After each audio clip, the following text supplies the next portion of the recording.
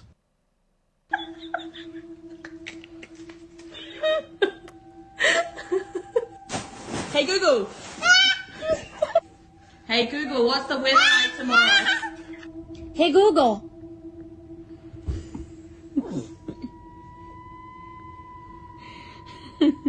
Are you ready to go memes?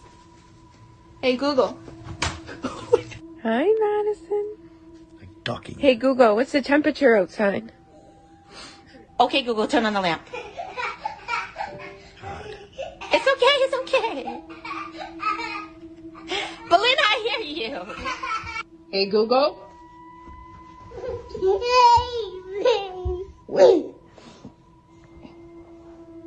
Grayson. What's going on? Hey, Google.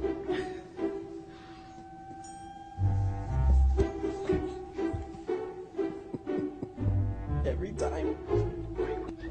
Why don't you want me to say Google?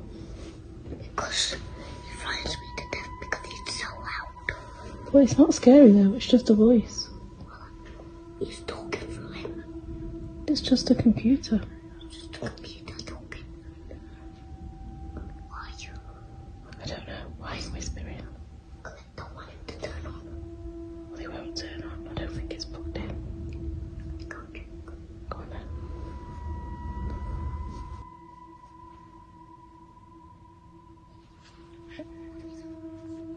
They're not turned on. They won't work then. Why?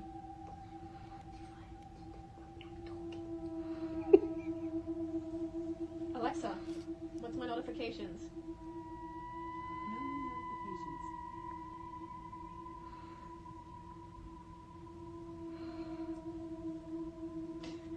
Just end. Very odd indeed. Okay. She's all gone. Baby. Alexa. What do you guys think? Yeah, what do you guys think? It looks like Seems Alexa's pretty a silly. better babysitter than any human babysitter. Damn.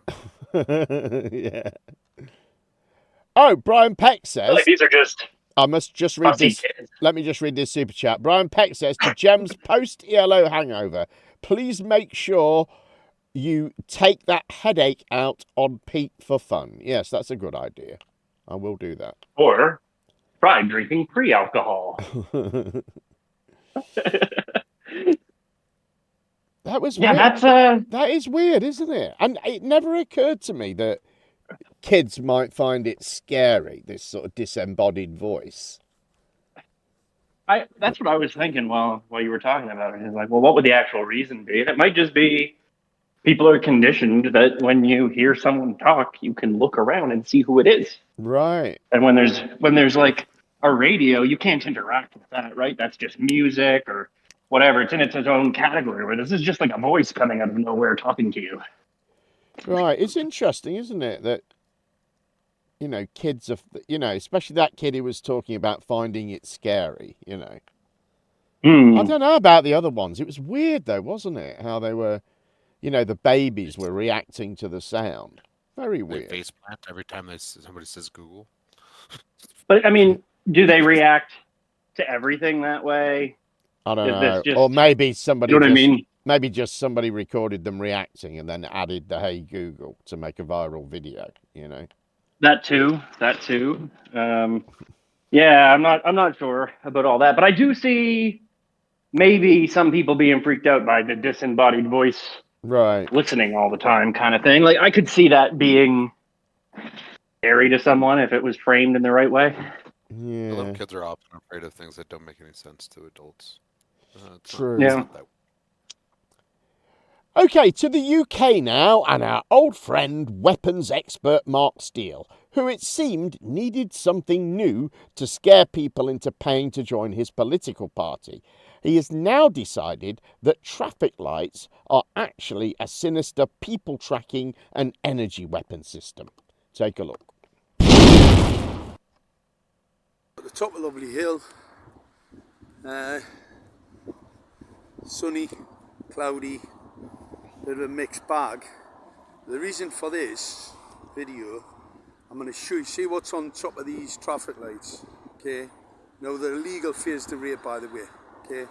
Can't be weaponised. So you've got a radar looking at the vehicles there, and you've got an antenna there aimed at the centre, but also you've got one there, alright?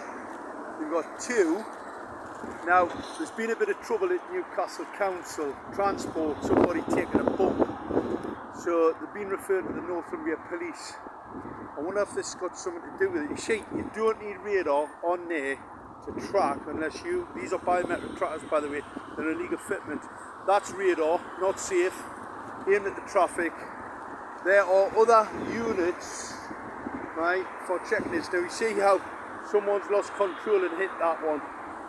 Right, well I expect a little bit more of that. People lose control, pulse modulated lights, these traffic lights aren't safe, right? The modulated frequency, it's called flicker, alright? So I'm just going to just put that out there, but you see, you're being irradiated. You have top of Lovely Hill, right on top of the traffic light for the vehicles, which you can half understand. Not that it's safe, see that one's close proximity, so it's aiming just around here, 10 to 15 metres away from the vehicle. These are high powered radar that phase to rate, but you see that bit there, that's scanning the pedestrian.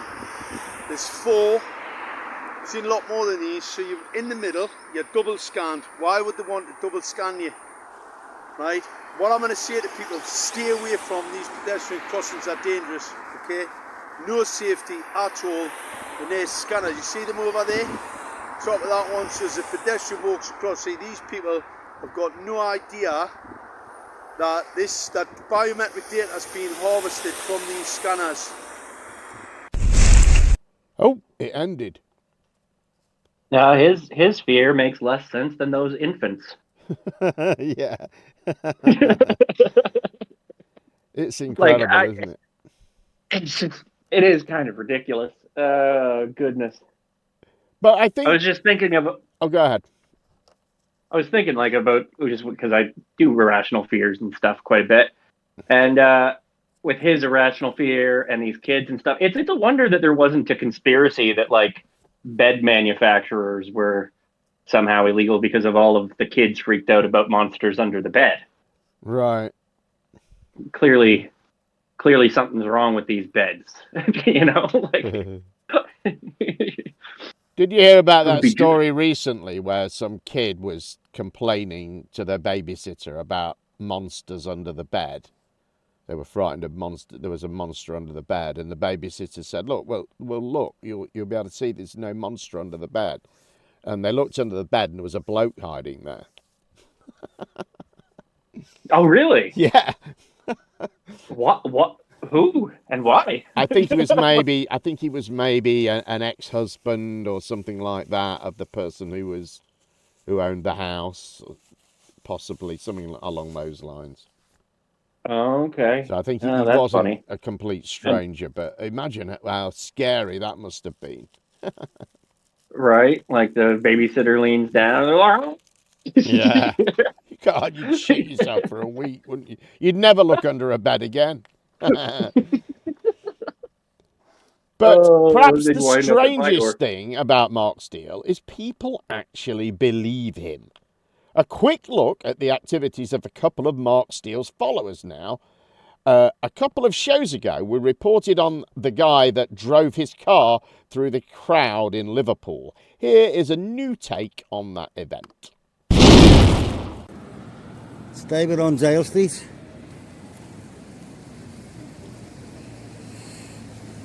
CPR have been looking into the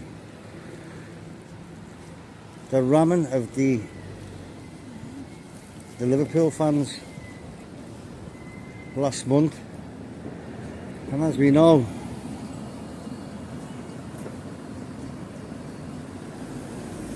everyone's still confused. Why was the snipers on the roof?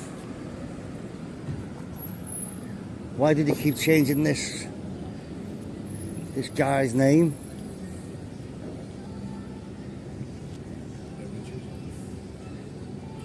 we've had information coming to us that these energy weapons on top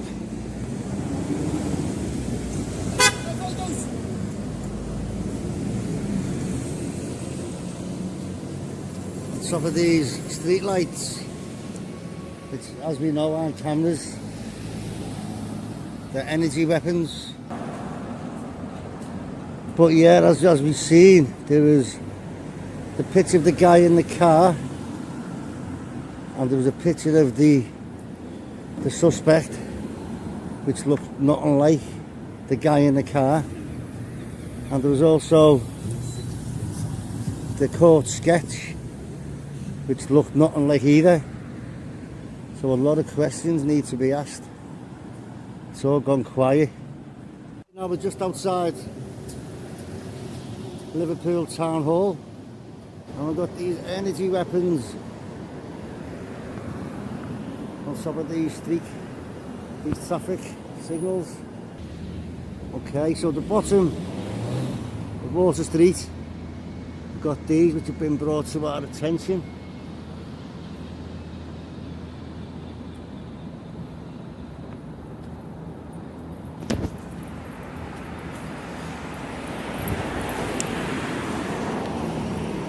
This hardware apparently is biometric tracking, mass irradiation of the population of Liverpool, digital stalking,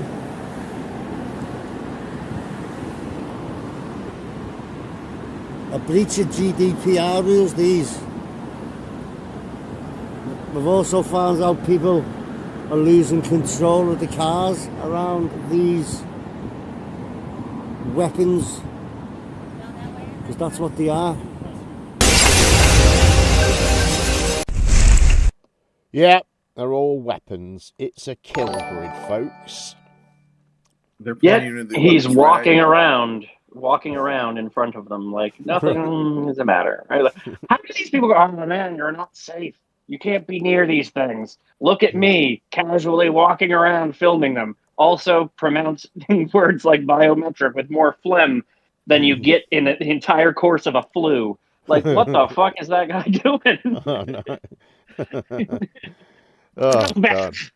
Jesus Christ. All right, well, I've got another one of his followers next. Some very quick background for the next clip. The Ultra Low Emission Zone, or ULEZ, is a scheme in London to reduce pollution, which uses camera and number plate technology to record vehicles entering the zone. As we've previously reported, not everyone is in favour of this idea, and a group calling themselves the Blade Runners have taken direct action by destroying the ULEZ cameras. 8 of that group were arrested last week, including this plonker, Matt Houston. Before that, though, a quick recap of Blade Runner activities. Palmer, Bellingham, Saka, Tony, Trent, pressure. What pressure?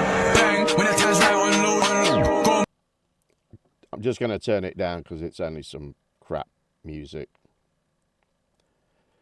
that's probably going to get me into trouble. It only lasts a minute or so, this. How you doing, mate? There we go. Yeah, not bad, bud, not bad. Been making quite a name for yourself, but along with it, you must get a lot of shit. Oh yeah, definitely. I've been terribly harassed by the police here for like doing not much at all, for defending myself and defending the people around me. Telling the truth. Telling the truth will get you in a lot of trouble in your life if you like speaking out. So, Matt, let's just start from Blade Runner, so our friends at home can know what all this is about. Where did that name come from? That was a mainstream media term. When they first brought out the ULEZ scheme, there were people out there. I think it was before the ULEZ even kicked off. There was lads out there, they went out and removed a load of the equipment. And then, obviously, because they were cutting it down, the mainstream media have come out with the term Blade Runner. And it's obviously just stuck, and that's what people want to call us if we're taking action against the ULEZ is a Blade Runner. So, yeah, we'll take it. But, yeah, it's a term now that's gone worldwide. Everyone's heard of it. So, Matt, you are unique, which is quite refreshing in this day and age. I was watching a couple of your podcasts yesterday that you've done with people, and you're kind of like, I do what I want when I fucking want, and why not? Fucking leave me alone, and I want to do my shit. Yeah, that's all that I wanted though. Like, I didn't want like any of this attention or anything. I just wanted to be left alone. I do wood turning, so I just like pottering around in my garage, turning bits of wood. Just leave me alone. Like, and then I get told that my truck that I want to go out and pick up all my wood in now, I've got to pay £12.50 if I want to drive it through one toll gate at the end of my road. And then out into the sticks where like I grew up, and yeah, there's no ULEZ. Like, so I'm right on the border of this, right on the very edge of like I'm going to have a massive financial penalty. But then that's what annoyed me initially. But then like once you start looking at something, you start learning about it, don't you? And then I like started seeing these ULEZ, and it's like these aren't AMPR cameras. These are something far more sinister than what we first thought. Yeah, got them looked at. We've got a weapons expert in Mark Steele on the case, who's got patents for electronic assault weaponry. That's what he's got. Like, that's the industry he worked in. He's got patents for all this sort of stuff. Knows what it is. Has looked at it, and like you got to listen to what the expert's telling you. Like, and it makes sense. Everything he tells you, like, yeah, it's bang on.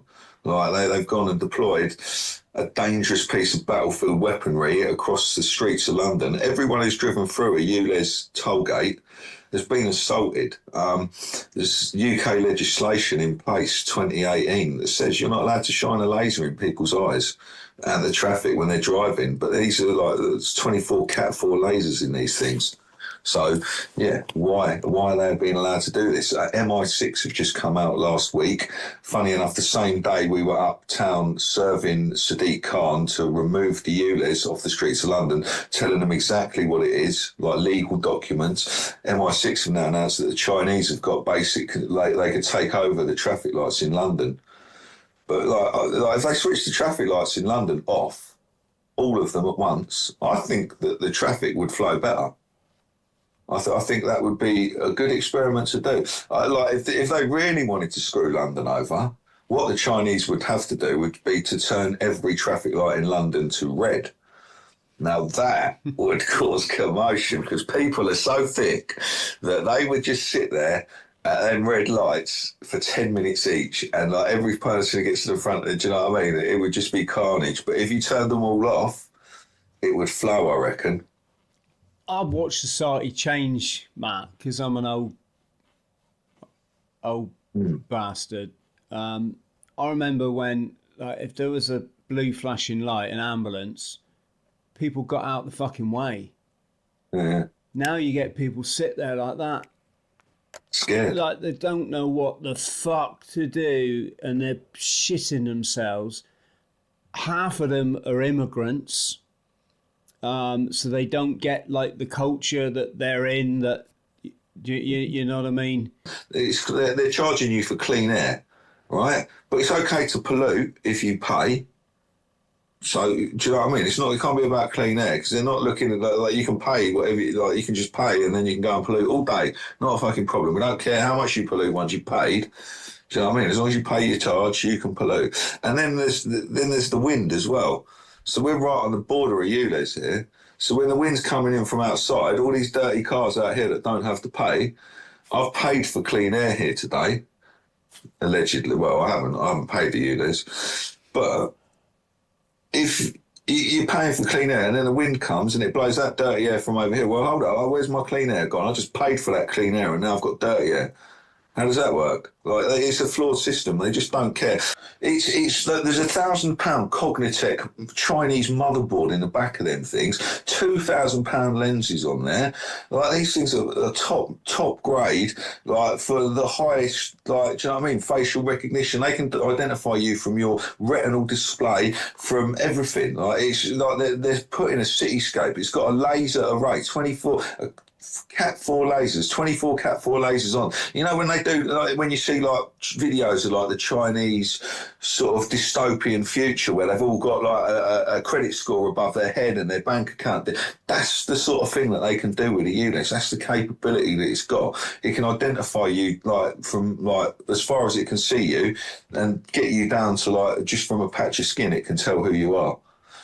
And like they're saying, like I saw lies on the thing saying, in London, the first permanent static facial recognition camera was installed. Well, that's a lie, because that capability is already on the ULEZ, and there's 3,000 of them things peppered around town.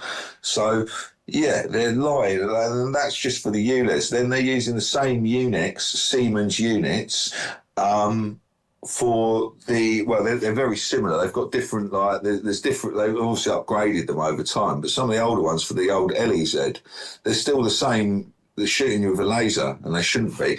So everyone who's driven through one of these things should be getting on to your local like council and like getting them done for assault. Right to TFL, because you've been assaulted if you've driven through a ULEZ. So if you've got a fine, you can prove it. Or if you've paid it, you can prove that you've driven through that toll gate and that you've been assaulted.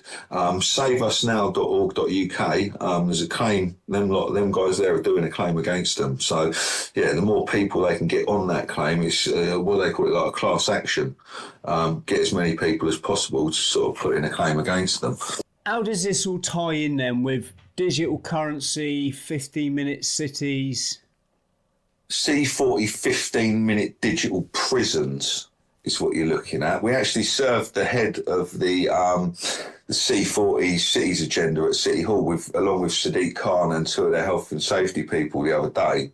So yeah, it's NWO, it's the New World Order, the World Economic Forum, all of these big unelected bodies just laying down the law on us and telling us what we, like the banks, like the government don't control the money. So the City of London, Washington, DC, these are that's a foreign country, the City of London. They've got their own police force. That's where they make the money. Matt, what's happened there? Oh, I've hit the wrong button. Hang on. There, that's the right button. Matt Houston, Blade Runner there. And I mean, fucking hell, guys. They live among us, right? What a thick bastard. Jam. Look, he just wants to be left alone, free to exercise his right to destroy any public property that he may be afraid of or not understand or might inconvenience him in any way. He just doesn't want to bother anyone. He just wants to fucking fuck up public property unhindered. What are you so upset about?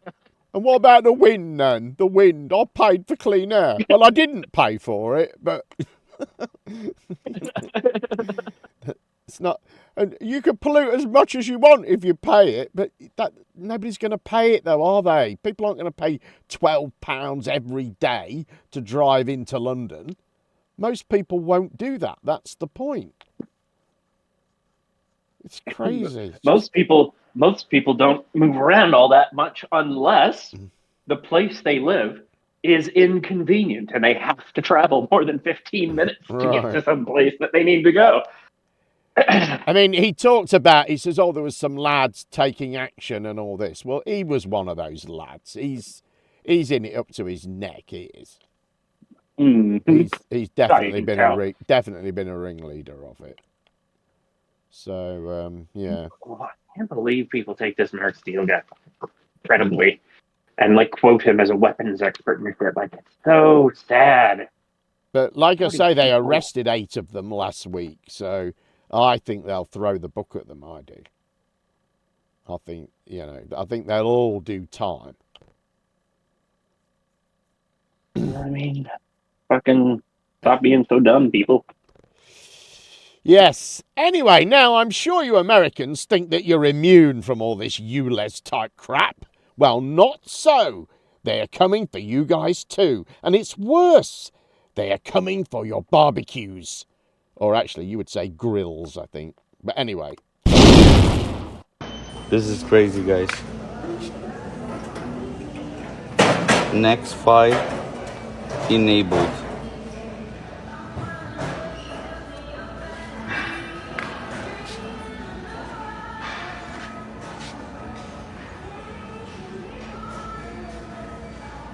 Look at that.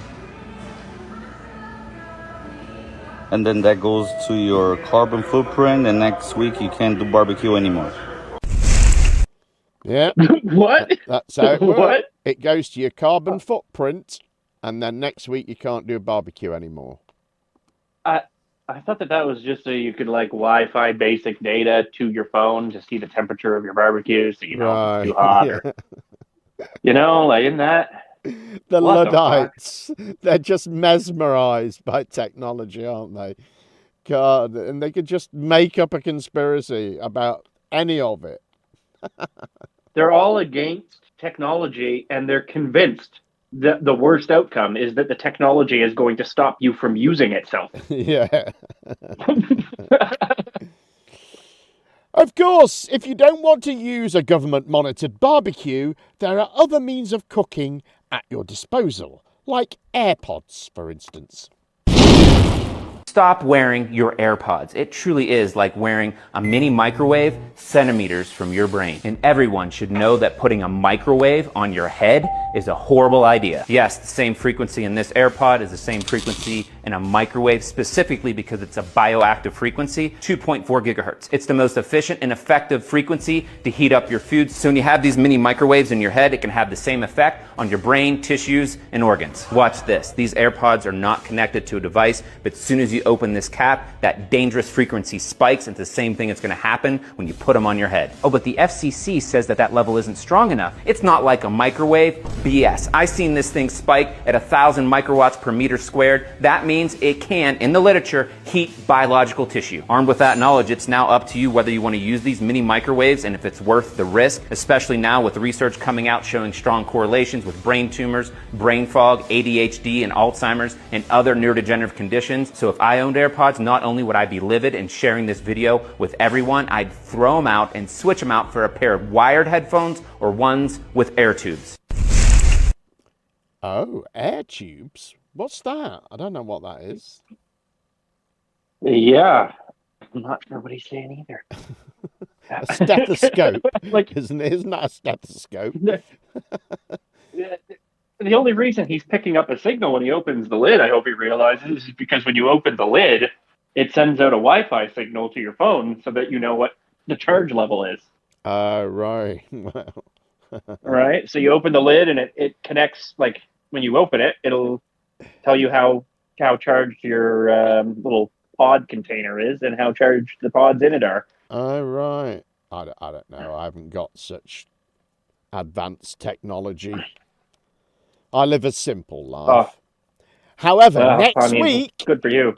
Next Sunday, I'm going to see ELO in Hyde Park in London, and it's going to be very expensive. So if you're enjoying my show, I'd be very grateful if you could bung me a few quid via the PayPal link in the description. So I've got it for next Sunday. That'd be great if you could. So but if you care about Jem, you'll do it, because otherwise his only option might be to listen to music on AirPods, and that would cook his brain. So yes. So please help me have a good time in London next weekend. Anyway, I won't say that again for a little while. Right. What's next? I think it's Flat Earth. Yes. Let's get some flat earthing done with a compilation of flat earth TikToks, starting with this guy who I think may have spent too much time out in the fake sun. Or is it Ken Burns? Enjoy. Hey, TikTok. So has anybody else seen the major win for Flat Earth and just the truth community? NASA issues official statement as space agency begins shutting down social media accounts. Now I know what you're thinking, Mike, there's no way.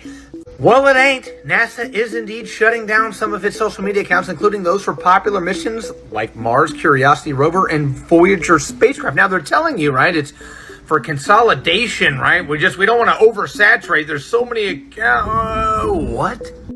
Guys, that has nothing to do with oversaturation and consolidation, and everything to do with how many flat earthers, right, just truthers, or people that are waking up and understanding that NASA is a complete and total sham, and they don't like it. But if you go to the lives on YouTube, whenever they're doing a live launch for SpaceX, NASA, etc., whatever, it is just all flat earthers.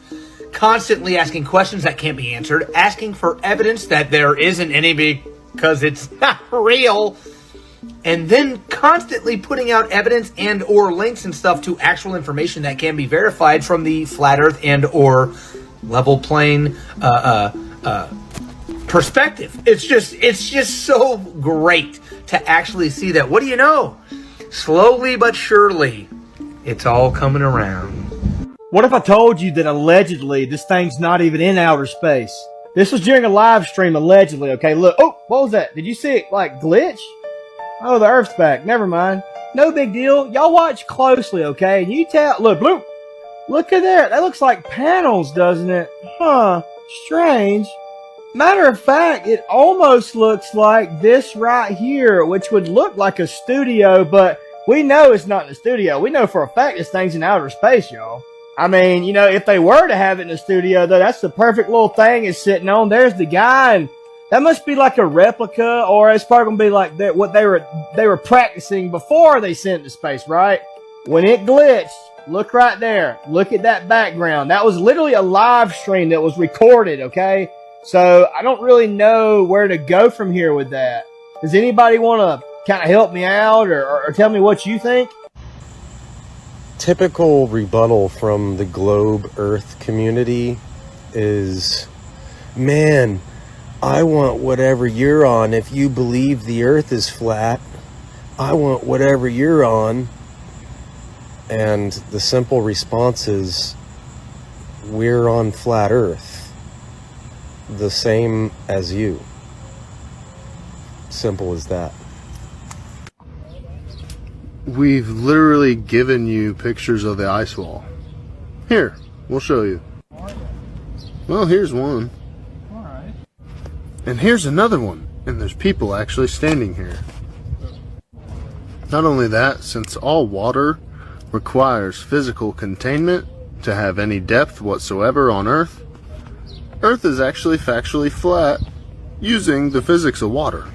I mean, wouldn't the math, like, I don't know, like you take like some dude who say is just like a mathematician on his own accord. He's not part of any agency or institution. He's not affiliated with anyone. Like, you don't think someone at some point Well, if you do the math that's specific for a sphere, you're going to get spherical results. I mean, non-Euclidean and Euclidean geometry are different in that way. Like, non-Euclidean is specific to three-dimensional objects. So anytime you use non-Euclidean geometry, you're going to get three-dimensional results. So, yeah, for all intents and purposes, the math checks out, but you're using the incorrect math to get the results. So that's kind of like begging the question anyway. But that's what I'm saying. You don't think someone along the way that who has like an IQ of like 200 would be like, something's not right here. Yeah, we're called flat earthers. So the ISS is up in space. Why do they not take their Nikon camera and zoom right in and show us like people in Australia upside down and that?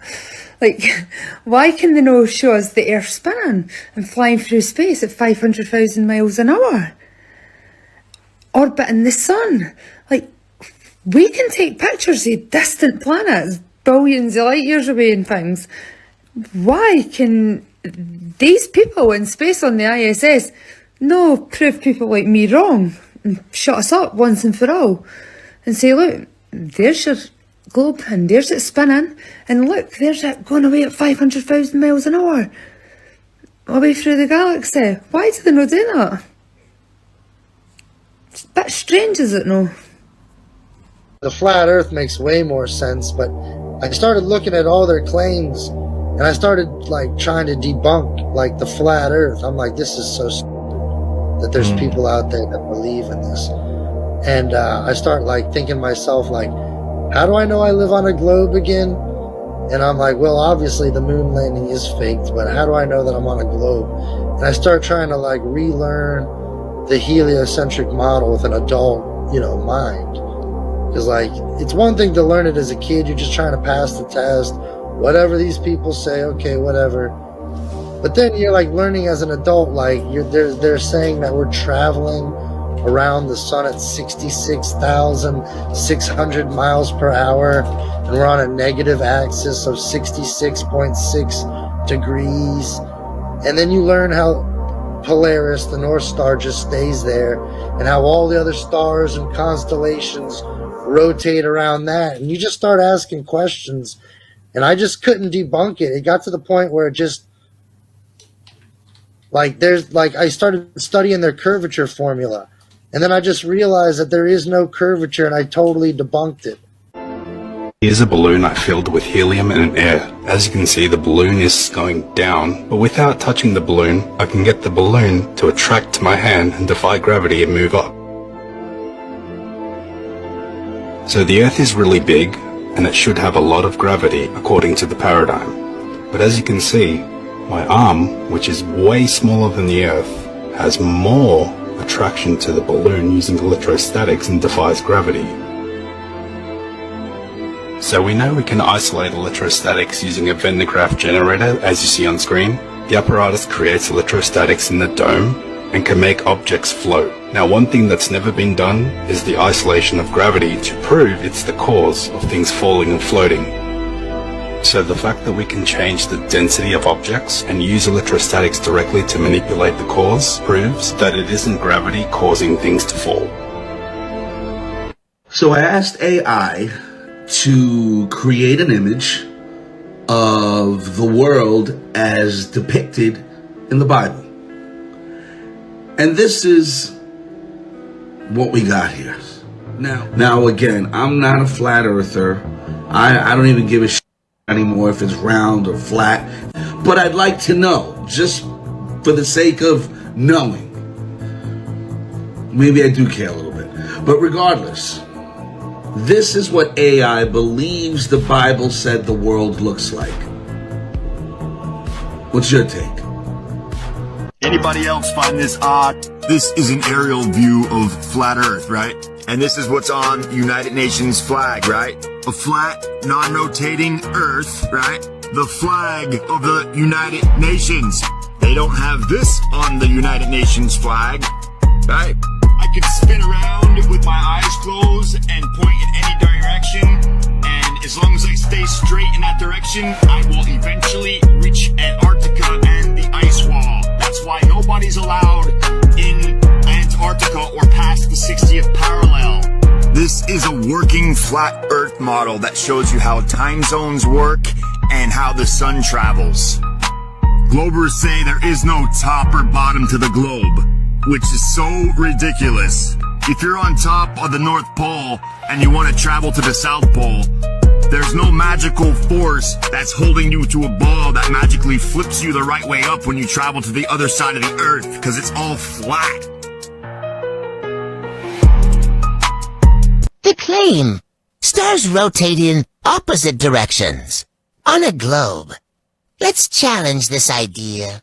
Using Google Earth, we rotate the globe and recognize all the stars moving in one direction. Doesn't matter what direction I rotate this model, all the stars move in one uniform pattern. This model debunks the globe religion claims. Oh my God, they're getting dumber, aren't they? They're getting dumber. I think we've hit the opposite of critical mass. yeah. It's the uncritical mass. Yeah. Yeah, I'm sad. I think it's hopeless. I really do. They're hopeless. Right. Hopeless for them or hopeless for us? Well, yeah. Both? Yes. Yeah. Flamingo Boot, or Flamingo Boot, says, I'm just asking questions. Thank you very much for that super chat, Flamingo. And if you'd like to super chat the show, please feel free. Or better still, click the link in the description and PayPal me your lovely cash so I can go and spend it on ELO t-shirts and hamburgers in London next week. Yeah, where were we? I've forgotten. Yeah, they're just so dumb. I mean, the stars thing. Oh, my God. They just don't understand anything, do they? God. All right, a few more TikToks now, and as we will see, despite the final experiment on TikTok, the AE map is still the go-to for Flat Earth. I ain't gonna lie, this looked realer than Neil Armstrong when he walked on that motherfucker, supposedly. Now here's a neat video. This couple was trying to disprove flat earth theory, so they took a laser out across water, a lake, 16.42 miles away to measure the curvature of the laser over water. You can see right there, 16.42. The observer would have had to have been 130 feet tall in order to see the laser from 16.42 miles away. However, the camera was only 2 feet above the water and could still see it. Explain. Good morning, aloha from Florida. So real quick, the Antikythera mechanism and the speeds of the sun and the moon. Now, a long time ago, at least 5,000 or 6,000 years ago, someone figured out that the moon moves a little bit faster month to month as it moves from the Tropic of Cancer out over the equator to the Tropic of Capricorn and back every single month. The sun will do the same circuit, but it takes a year to do the same circuit. On the circular path, the sun laps the moon once a month, and it's a little bit faster as it goes around the magnetic center. But on that spirograph pattern, the moon goes much faster. Now, in the Antikythera mechanism, as the sun and moon are moving over the surface of a flat and stationary Earth, they speed up and slow down. They go a little faster as they are going south of the equator around the circuit of the outer realm or outer edge of our flat and stationary Earth. They go a little slower as they go over the Tropic of Cancer north of the equator. This is observable, measurable, and repeatable, and has been for thousands of years. It's harder to tell with the sun because the sun is making that spirograph journey so much slower than the moon. It's faster to tell with the moon. Now, in the Antikythera mechanism, there was a pin and a slot in one of the bronze gears.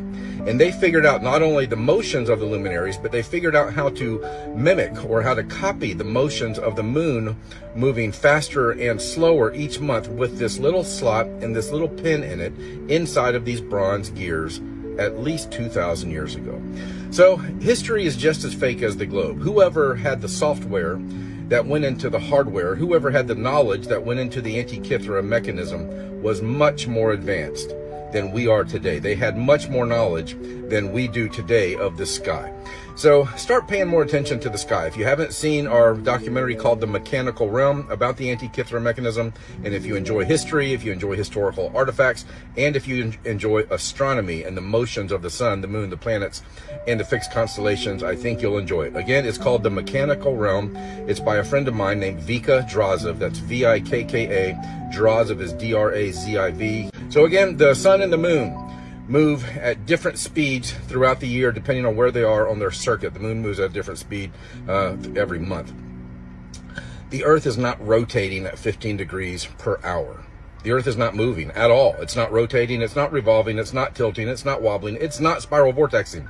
The Earth is flat and stationary, and all the luminaries are moving in perfect repeating cycles over our flat and stationary surface and around our magnetic center. Start paying more attention to the sky and enjoy the beauty of it. Enjoy the mystery of it. Ultimately, all the luminaries are a mystery, but the movements of them are not a mystery. They've been well known for a long time. Have a great day. God bless. Well, folks, we have another one for you today, don't we, Scott? It is so. This is a very good one indeed. Apollo 11 liftoff from the lunar surface. Supposed to be continuous feed from a camera, and yet it's highly edited. Well, Apollo 11, we start at 3422, and we're just going to go through it in the editor so we could see what's going on. This is taken at 24 frames per second. So let's just have a look within those frames. Oh, wait a minute, what do we see here? We see at 34:25:17, and we go to 18. Wait a minute, where did all the frames go? It goes to 19, and then it just cuts. Now look at the crater right here over on the left-hand side. Now isn't it amazing how that crater just stretched? And not only that, but all of the craters right here in the middle, whoa, where did it go? Where did that crater just go? Bunch of them changed shape there too, didn't they? Let's count and see how many frames are missing from this. And then we're going to throw a hypothesis up here. So that happens in 1/24th of a second. 1/24th of a second. And now we're going to come up to this. And there you go.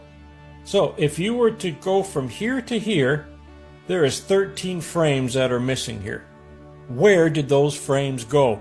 Well, friends, we have an idea where those frames went, because as this limb is taking off from the surface, supposedly, there's a point where they're going to have to make a cut from the mold or plaster mold, whatever they're using to make this scene here. They have to make a cut to the scenery when they're higher up. The Skotax brothers did this very well years ago. There's no other place in this video where we could find this. They had to make it somewhere, and I believe that this is where they made that transition right here, because the craters are changing shape. That cannot happen between 11 missing frames. And look at this one up here. There's a lot of strange things going on. Special effects people normally would have used something like this line to mask it. Not this time. So if they're going to make a cut, this is where it's going to be. So they lost a few frames when they were doing the editing job as well. And then as it continues on, then it appears then that it is then orbiting. This is just rocking and rolling on that cable, lifting it off the mold. You can also see that the lem seems to be falling apart because there's pieces falling off of it. What a sad situation. Okay, well, you asked for it. I mean, really? Is this literally not the same as the Gleason's map? You have your winter and your summer solstices. You have your scale. You clearly see all of the continents. You even have the triangle that shows the sundial as it goes around our home. It's literally the same. Only it doesn't have the indicator markers. Do you know who this guy is? His name is Robert Simon. He is the lead data visualizer and information designer for the Blue Marble. Let's go see what he has to say. The hardest part... Oh, look, flat map. Then we wrapped the flat map around the ball. Would you like a visual on that? I mean, there is a reason why all of these organizations use this map as their logo. The World Meteorological Organization, the International Maritime Organization, boop, the International Civil Aviation Organization, the World Health Organization. But let's go see what Robert meant when he said, then we wrapped the flat map around a ball. We can even use this map. You know, the one that you're talking about. Here's your flat map being wrapped around a ball, where they take Antarctica and make it a continent at the bottom of a ball. Did that go by too fast for you? Let's watch it again. Here you go. And then I've added something else in here just for shits and giggles. Now, what I find even more interesting is that you people don't even know the model that you defend. So, you have the Earth's spin at 1,000 miles per hour. Then it's simultaneously doing an elliptical orbit around the sun at 66,600 miles per hour. Then it's simultaneously being pulled by the sun's gravity through the universe at like 483,000 miles per hour, while the universe is also expanding. And if they tell us that the total circumference of this Earth is 24,901 miles, at some point you have to have a physical curve. Yet, all observable observation from land, sea, and air show a stationary level plane. So something's not adding up. Is it? If I show you a picture of Superman, does that make Superman real? No, it doesn't. You know you don't have to believe everything that you're told in school or in the universities. You do realize who funded our general education system, right? Or are you not ready for that conversation? And you do realize anybody can make a Wikipedia account and change words how they see fit. Do you want me to show you that too? See? Log in. Now, in your defense, it's not your fault. You were conditioned to be this way. But now that I've shown you the truth, you can either choose to wake up or you can choose to still be willfully blind. The choice is up to you. Free will is a birthright. God, they're so arrogant, aren't they? I mean, she's got it all figured out. Yeah, and she's dumber than a box of rocks. Anyway, next, a flatty who we haven't featured much before. Enjoy the flat earth philosophy of Ironwork 92,000, also known as Vlad, I believe. He asked him, what's the circumference of the earth? My man was puzzled. He didn't fucking know. So basically, it all summed up to this. All that, right? And then it was that question. He didn't know, but he was still right. But the thing is, it's your model. What do you mean? What do you mean you don't know? You're so positive and intent on this place being a globe. You should know your own model, right? So you should know the okay, for example, that's my, like, I'm driving a purple Lamborghini, right? Whatever, I want to drive purple. I'm driving a purple Lamborghini. What kind of fuel does it take? Are you sure that's your Lamborghini? I'm positive that's my Lamborghini.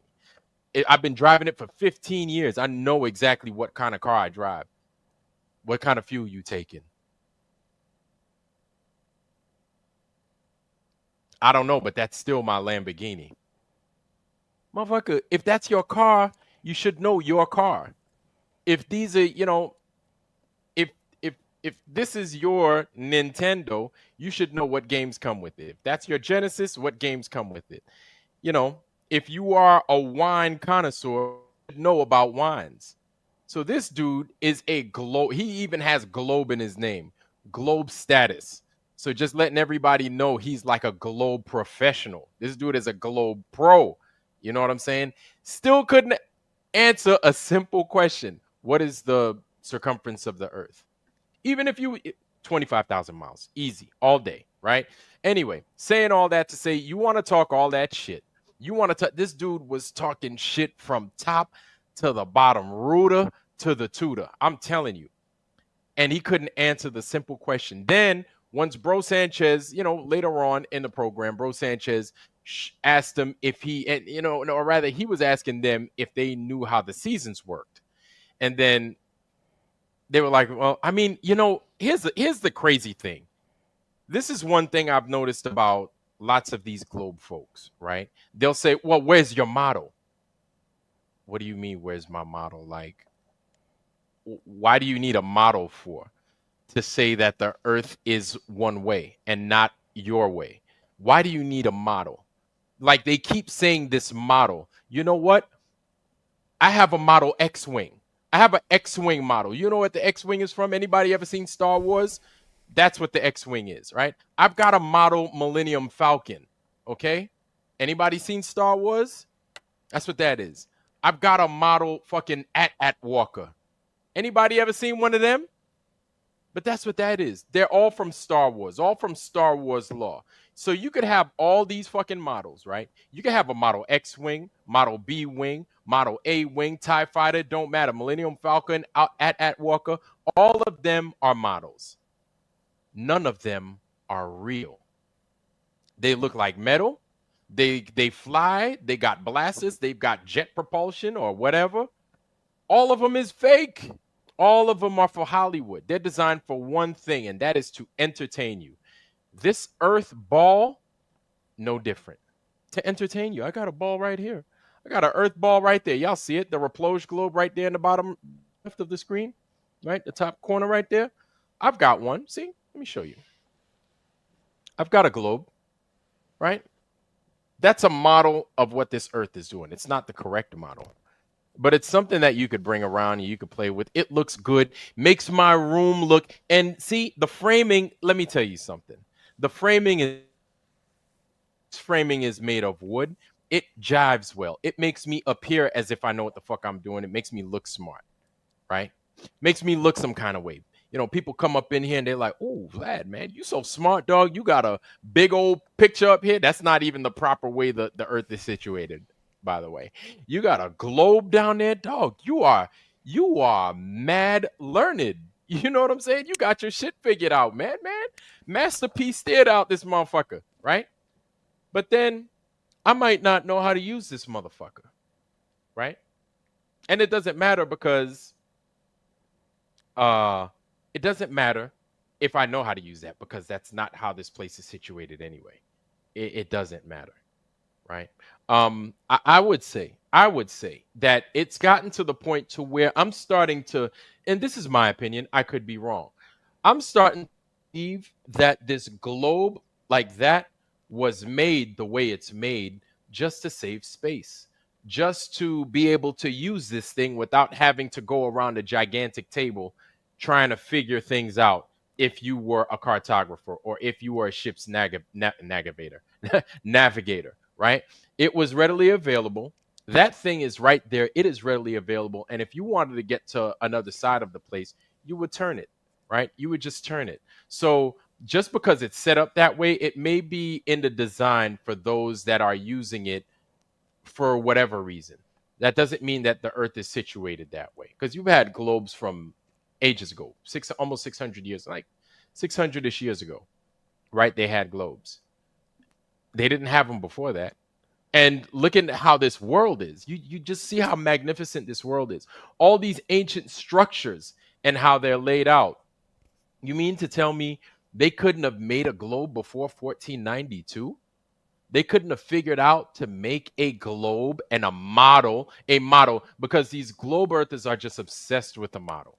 They couldn't have just made a model of this place and then just put it on like a stick and spun it around with little drawings of where, if this place was actually what they said it was. Like, they could have made it 900 years ago. These people were plenty smart, right? Things were built already, apparently. The Sphinx, the freaking the Colossus of Rhodes, all kinds of stuff. Freaking Hadrian's Wall, the Great Wall of China, all kinds of stuff was already made ages ago, right? You mean to tell me they couldn't figure that out?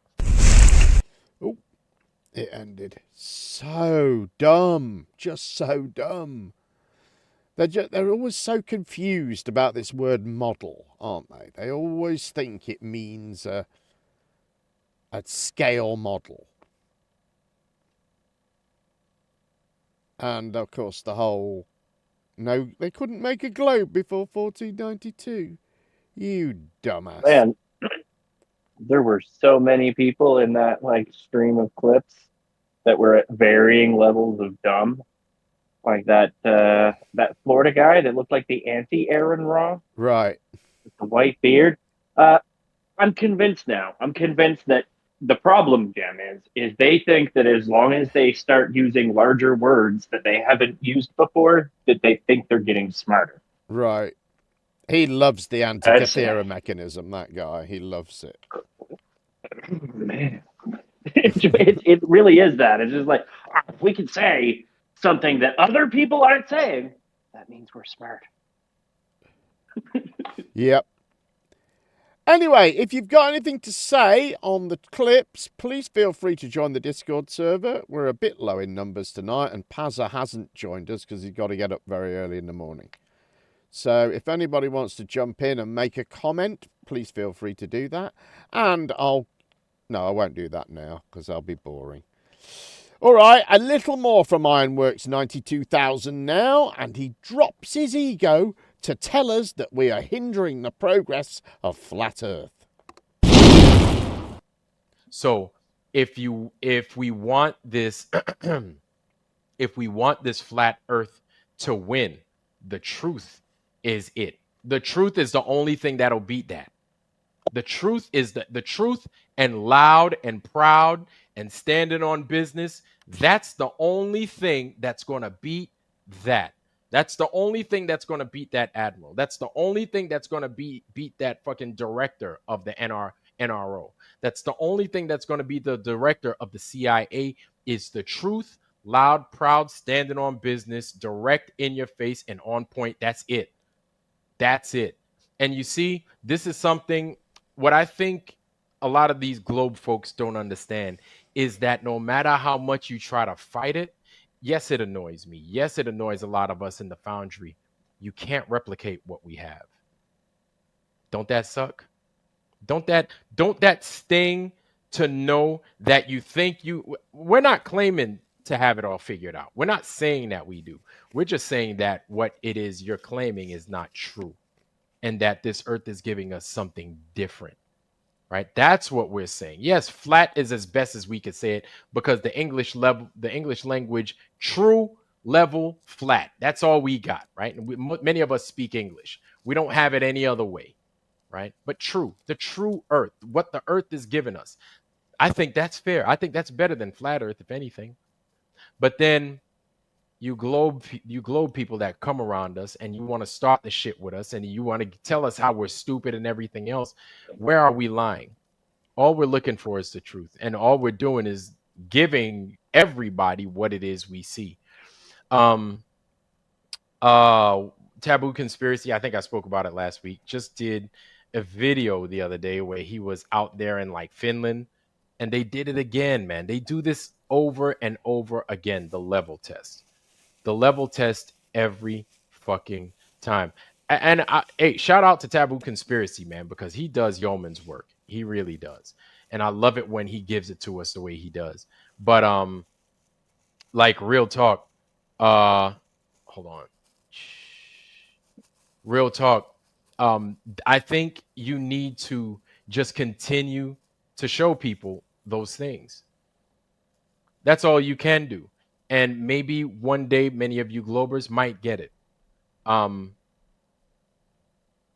if you don't get it, that's not our fault. We're freely giving this information. There's a difference between us and people like you that hide the truth. We have nothing to hide. All we have is to discover and to give, and and report back what it is we find. Really, that's it.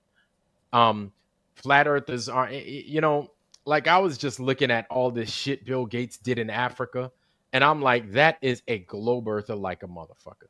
Because a lot of times flat earthers, for the most part, flat earthers couldn't imagine doing shit like that he does to people, to anyone, right? So there's a difference in the stock. There's a difference in the caliber of people that you're dealing with. And so globe people, I think a lot of you guys, when you find that we have animosity towards you, you got to see where it's coming from. It's from a real place, right? And I'd say to some degree, it's a little bit primal, right? You guys appear, and I could be wrong, but you guys appear to not get it and or lie so much and deceive so much. And like the deception, since it's so base level, it makes us so annoyed and angry and like actually to some degree hate you guys, right?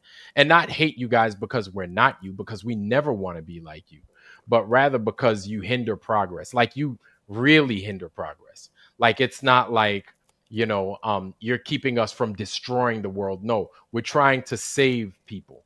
We're looking at different ways and how we can help. Yeah, people coming out here, hey, look at this new information that I learned. I don't know what it means, but maybe you guys could figure it out, right? Part of this whole thing is dropping our ego. It was hard, right? For many of us, it was hard. A lot of us, we were ready to drop the ego just so we could get the knowledge, right? Just so we could get the information, just so we could get the truth. There's a big difference. And it's not that I'm bragging, but I'm saying this to you globe people, just so you guys could take a step back, or actually take a few step backs and look at why we're doing it. Not what we're getting from it, but why we're doing what it is we're doing, right? We don't have, we didn't come here looking for y'all. Y'all appeared here because we found this. You're here because we're here. We're not here because you're here. That's not why. Okay. So please understand that. And also, you need to remember that our numbers are growing, right?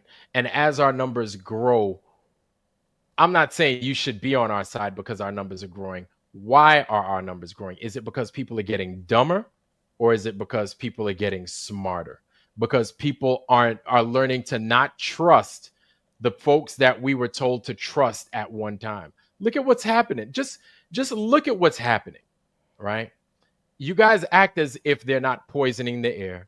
They're not poisoning the water. They're not poisoning the earth, all of which we've spoken about a million times over already on this channel.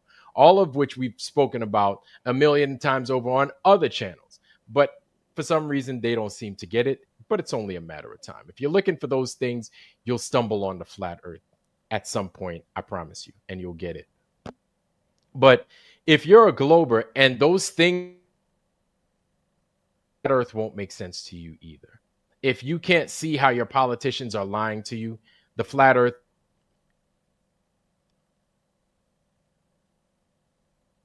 think your politicians are lying to you about one thing but telling you the truth about another, like the condition of this planet,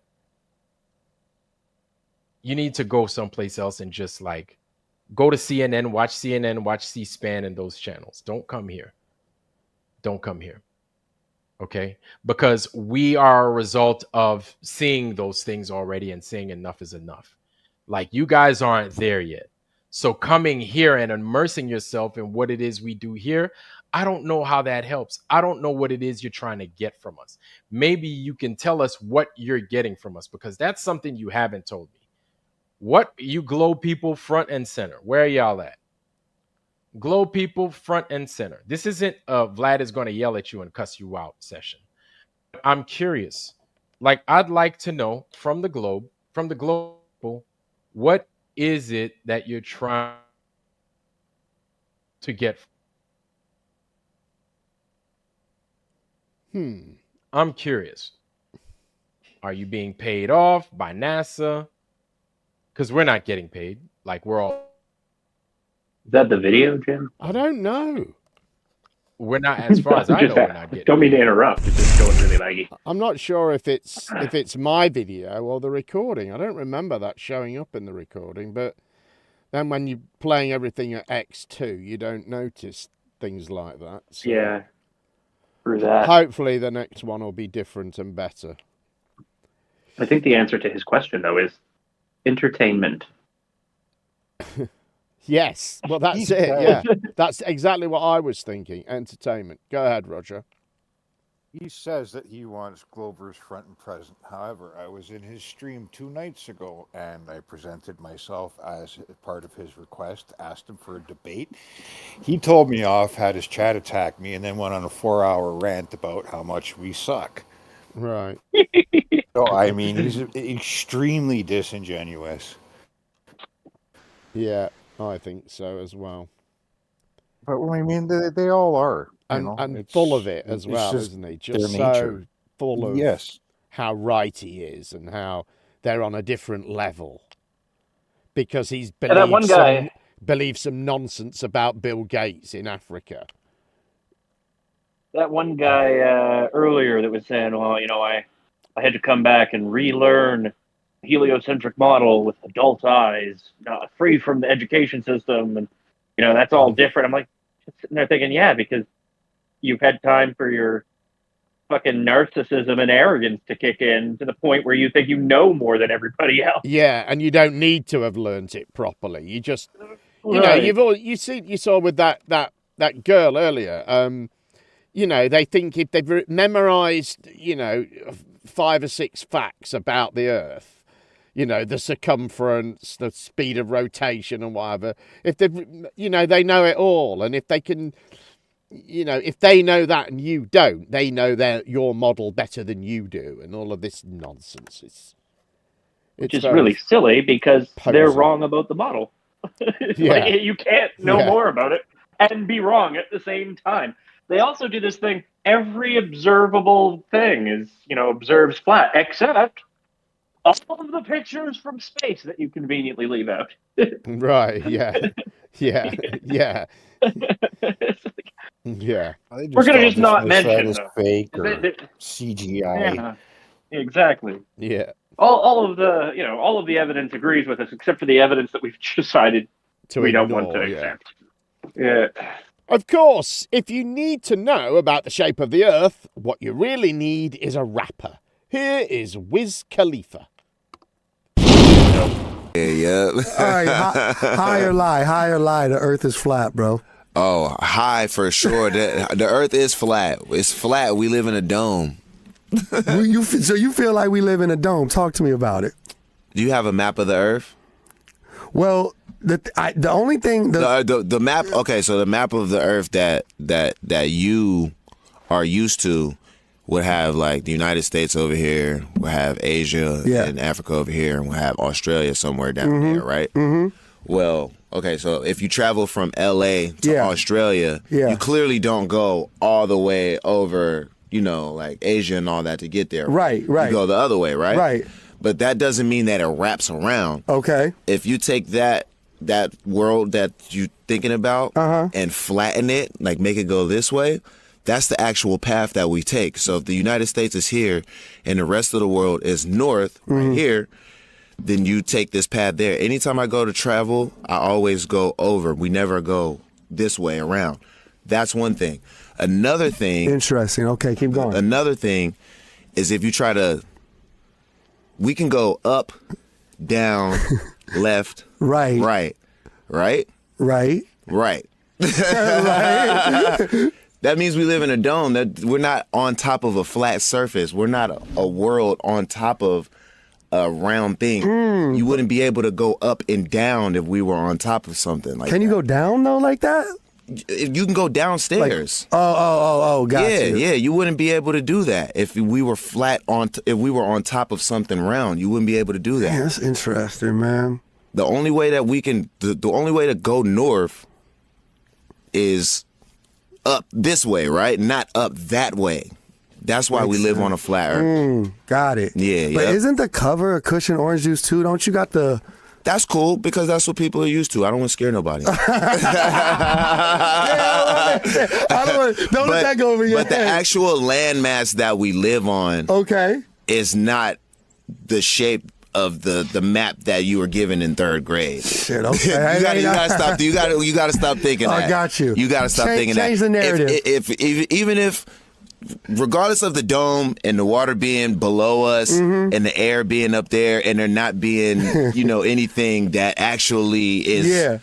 Like if you look at that sky, there's nothing that caps that off. I just think about the sunset though, and how it like kind of goes down, and then you got the moon. I don't know. To me, wouldn't it stay light all damn day?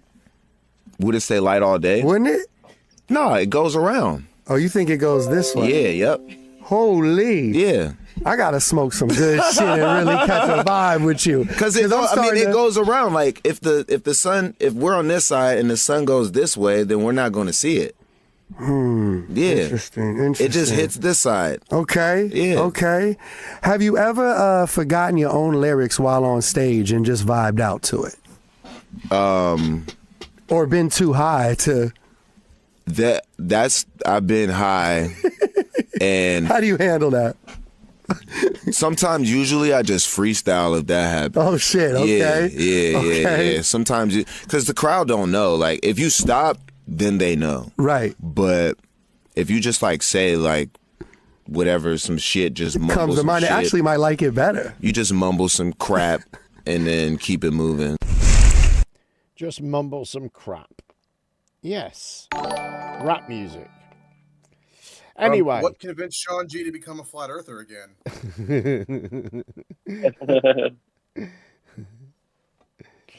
Yes. Was it Sean G? Well, remember, I mean, the evidence is there, guys. Stairs. You wouldn't be able to go downstairs if the Earth was a globe. That wouldn't work. I know, Escalators, completely right out. That's an epic flat Earth argument, isn't it? Stairs.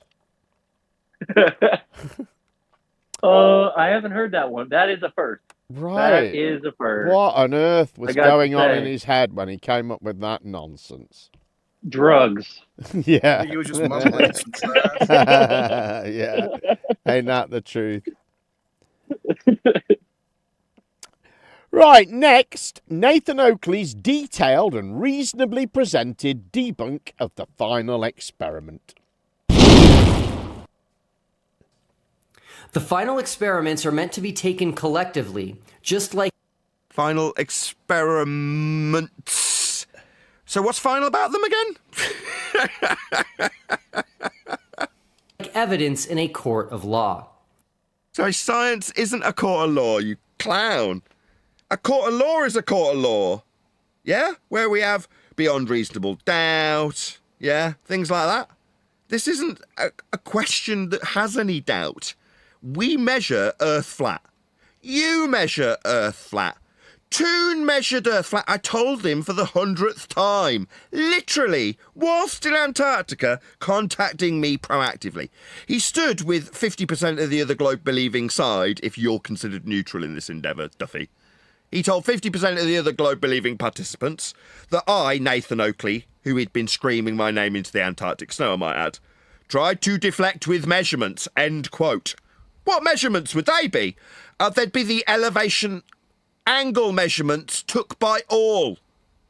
Now, another claim to be experiment that was done by the bug-eyed idiot that was down there was to level a scale with respect to a horizontal plane so we could measure a downward orientation perpendicular to it, requiring unequivocally a horizontal plane of reference to be levelled to. So, we've got two claim to be experiments that absolutely without question are not experiments and unequivocally require you measure Earth flat for them. Now, when I point this out to Toon while he's there doing it, he screamed about guns or some shit. That's what he did. He also told, as I say, the other 50% of the globe-believing participants that I tried to deflect with measurements. Maybe you could address that, Duffy. Undoubtedly, flat earthers will attempt... Stereotyping fallacy to follow. Duffy measured Earth flat. Toon measured Earth flat. Jeren measured Earth flat. McKeegan measured Earth flat. Bug-Eye measured Earth flat. These are statements of fact. I don't need to stereotype this scumbag, do I? I just talk about the measurements they took. Like when Toon phoned me up from Antarctica. You'd have heard my name being screamed there, Duffy. Do you remember? Remember my name being yelled into the Antarctic snow? Yeah? He tried to deflect with measurements! You don't recall that? Yeah? To discredit individual experiments we did, while at... Discredit them? Au contraire, Duffy! No, I wholeheartedly endorse the elevation angle measurement to the sun, the levelling of a tool with respect to a plane of reference. I mean, I endorse these things. Why stereotype me when I fully endorse every measurement taken? Because every measurement of Earth taken in Antarctica was of a flat Earth. There were no exceptions to that fact. None. Earth was only measured flat in Antarctica. A fact so devastating that it got my name screamed into the Antarctic snow. Where are the guns, Nathan? I don't know, maybe they're with the Antarctic elevation angle measurements. Who knows? Will we ever find out? Who knows? We definitely measured Earth flat down there, though. We'll say we. I'll collectively tar myself with your brush. Oh, no, I'm every bit the ball believer when I take the measurements that you take for the ball that you say you've measured. They were flat Earth measurements. I mean, I can't really say I'm a ball believer. I mean, I could lie like you lie. But we measured Earth flat in Antarctica. Didn't we, Duffy? Or do you deny the levelling to a plane of reference or elevation angle measurements with respect to a horizontal plane the observer was standing on when they measured them? Do you deny those measurements that you took down there and called experiments? Now that they're flat Earth measurements, are they no longer measuring the Earth? At the same time, ignoring the rest. Ignoring the rest of what? Did I ignore the measurement of a perpendicular weight? with respect to a plane of reference. Did I ignore that? I'm pretty sure I immediately responded to it live while it was happening. You know what I said while it was happening live, Duffy? I said he's measuring Earth flat, like I just did 25 seconds ago. Same to Antarctica participant number 2. That would be Muktoon, who told me on the phone he was measuring Earth flat for the 100th time. I mean, he tried to deflect with guns or something, while I tried to talk about the measurements that you were taking. If they cannot provide an accurate map of the world... Sorry, I'm not a cartographer.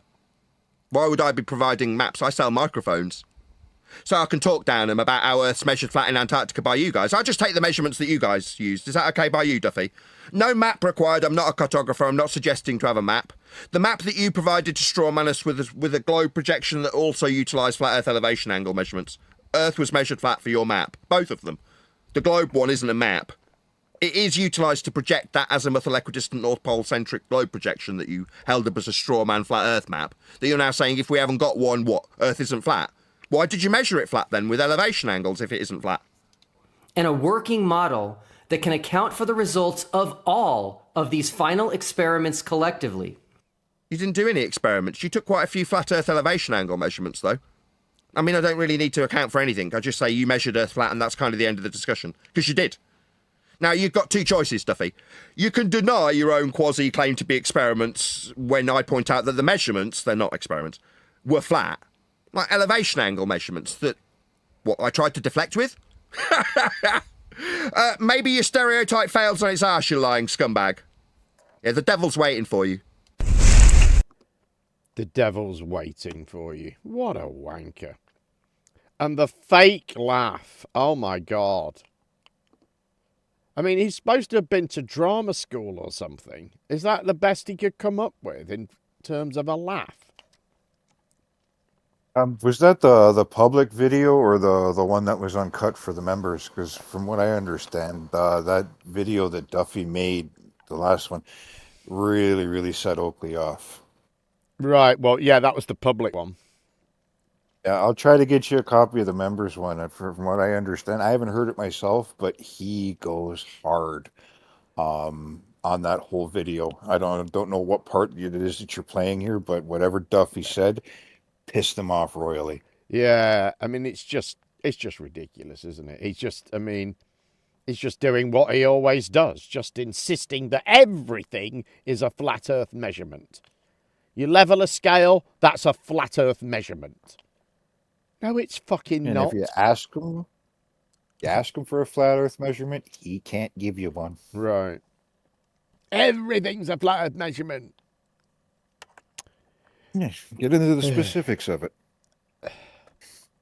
Right, next, Remember, a tribute to our old friend Flat Earth Watertown, New York, who recently celebrated 7 years on YouTube. Here are some of his greatest hits, provided by him. So, I'm going to become a YouTuber. Let's see how this goes. Why did I just do that point thing? Moses' description of creation is why I'm a flat earther. And right here in the first book, in the first chapter, is why I was convinced. Go ahead.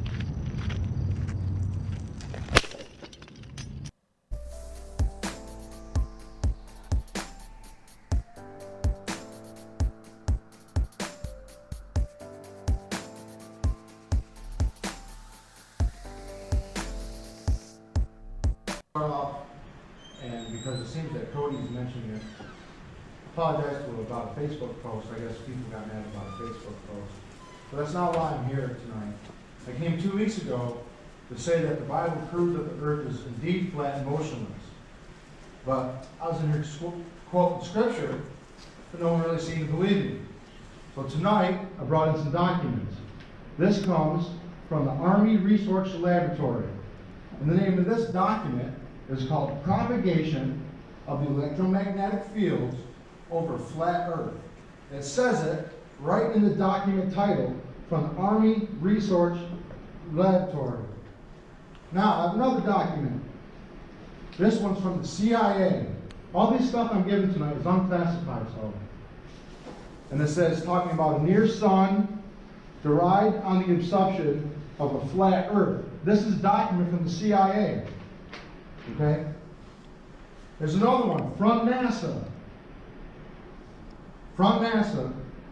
And it talks about, there's a summary page on the back here, and I've highlighted where it talks about flat Earth. And it says right here, from NASA, this report documents the definitions of linear aircraft model for the rigid aircraft of consistent mass flying over a flat, non-rotating Earth. This comes right from our own government. So, and we'll rise up, like the waves will rise up, eternity, and we'll do it 1,000 times.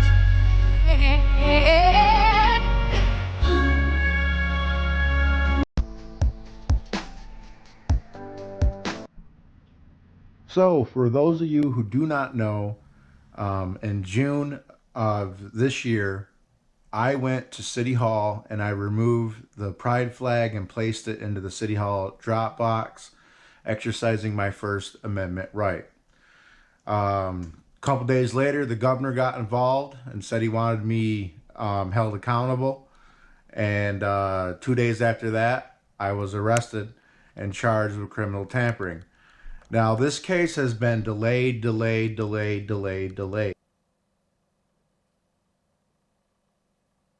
hi, Mayor. How are you? Couple questions real quick. Just one thing I want to say, okay? All right. Hochul, the earth is flat. Governor Hochul, the earth is flat. Repeal the mask mandates, Governor Hochul. Here comes the Vice President of the United States. I got my flat earth sign. All right, we're gonna flat smack the Vice President. Hello. Mr. Russell Brand. Hello. Hi, do you know the earth is flat? I don't actually have... Firstly, you should ask people before you film them. That's basic politeness. Are you going to ask? May I film you to ask you about the flat earth? Go on then, yes, if you want to. Let's do it. Okay, cool, awesome. What's your name? My name is Donnie Lee Berriger from Watertown, New York. It's good to meet you, Donnie Lee. Daniel Tosh, you know the earth is flat? Okay, come on. Well, the earth is flat. Right. What do you think about the globalist agenda? Thanks. Oh, cool. Daniel Tosh gave me back my phone. Thanks for not breaking it. When I tell you it's impolite, why are you doing it? I'm asking questions. I'm asking you a question. Why are you doing that when I tell you that I think it's impolite? Because I'm the flat earth guy and I like to tell people the earth is flat. Good. Okay. Good for you. All right, let's go. So, did you hear about the earth being flat? No. No? You think the government tells us the truth about the earth's shape? Not going down this road. Have a wonderful day.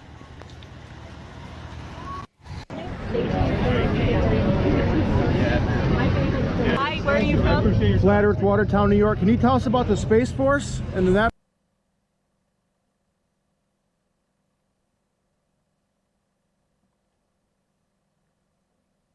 Nothing worth doing ever came easy. Treat the word impossible as nothing more than motivation. Never, ever quit. Never quit. Adversity makes you stronger. Don't give in. Don't back down.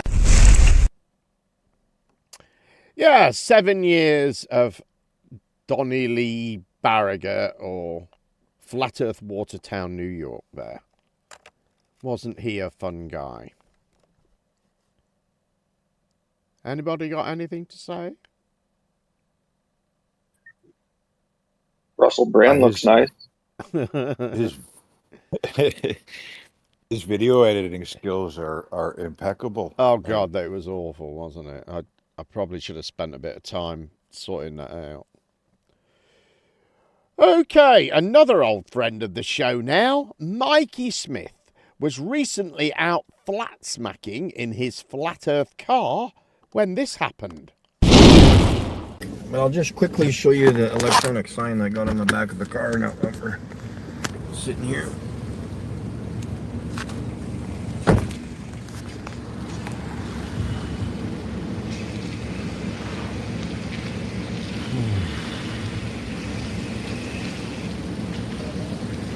And the beautiful Earth is flat.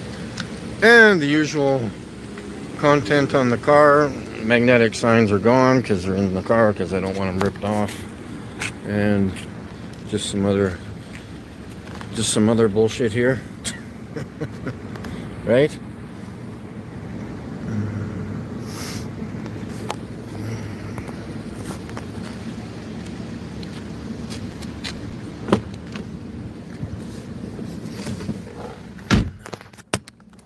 Too close.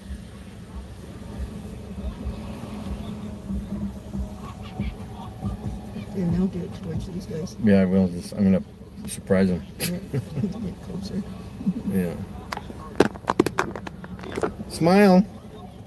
Woo! Woo! He's like, Wait, can we wave to the vlog? Yeah, YouTube. Of course. Hi guys! Yeah, exactly. That's a good one. That's good for the ladies to hear, right? They like that when you swear. It's very attractive. Hey, ladies, if you want a real man, you might want to get somebody older, more mature. More mature. Huh? More mature. What the fuck you doing, buddy? Hey, I got this on YouTube, pal. what talking stock? Get the fuck back. Holy fuck, pal. You're going to jail, buddy. The cops are up there, so we're Yeah, gonna you're go going get to jail right now, buddy. Yeah, the cops are up there, so you better watch it. You're going to jail, buddy. You're going to jail. That was live on YouTube, buddy. And the cops are up there. Get the license plate and everything. You're going to jail, buddy. Live on YouTube.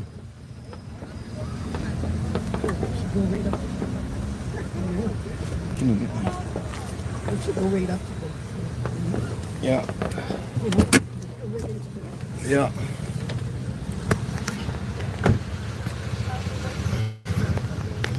You're going to jail, buddy. You're going to jail, buddy. I know that. I just need the vehicle. I know that.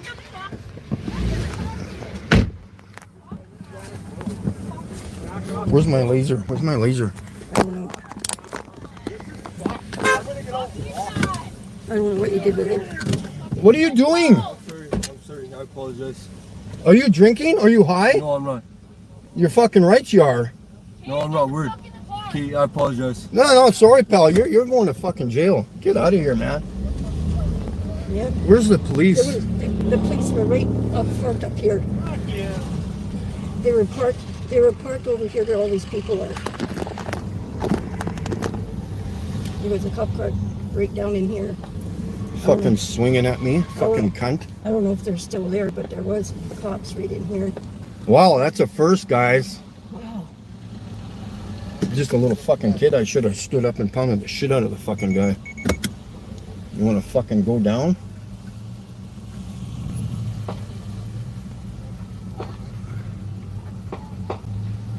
Wow, I got that live on fucking YouTube, man. He just woke up to it. That's not a good thing to do, buddy. That's what I need. I need mace or what do you call it? Not mace, Pepper spray. pepper spray. Or a fucking baseball bat. I would have fucking tore him a fucking new asshole, man.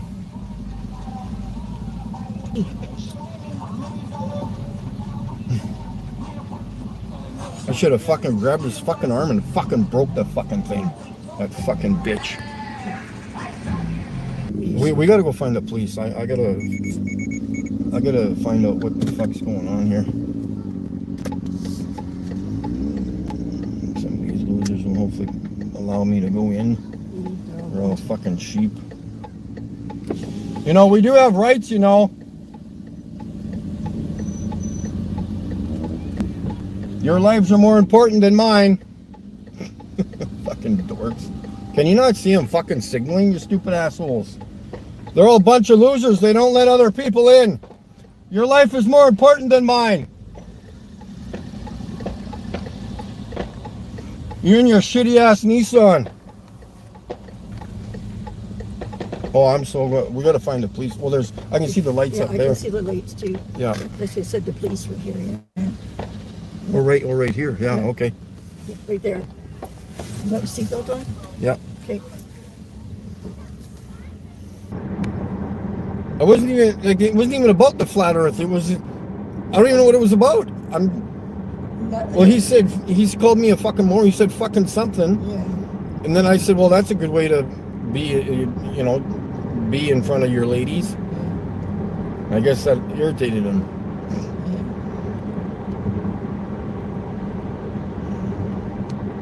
So what I mean, that's why I didn't pick those people to be my friends when I was a teenager. I stayed away from all you assholes who drank and did drugs in high school. Remember, you had to drink to be accepted.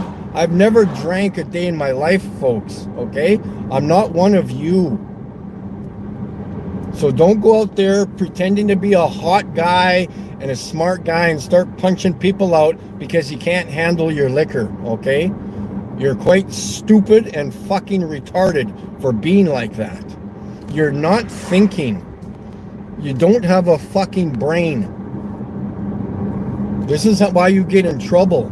He's lucky I did not get out of the fucking car, okay?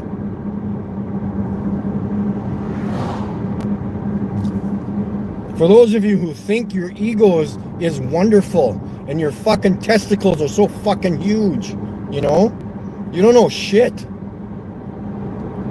You're all talk. You're all fucking talk. Keep your fucking smokes and your drugs and your beer and your alcohol away from me, please. You're disgusting. And you're gonna go end up yourself through a fucking brick wall if you don't smarten up. Watch the rabbits. 2 rabbits.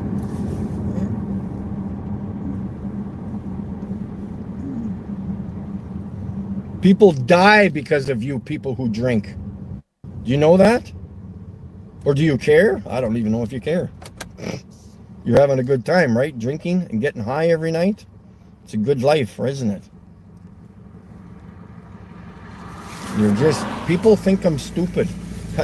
Far from being stupid. Far, very far.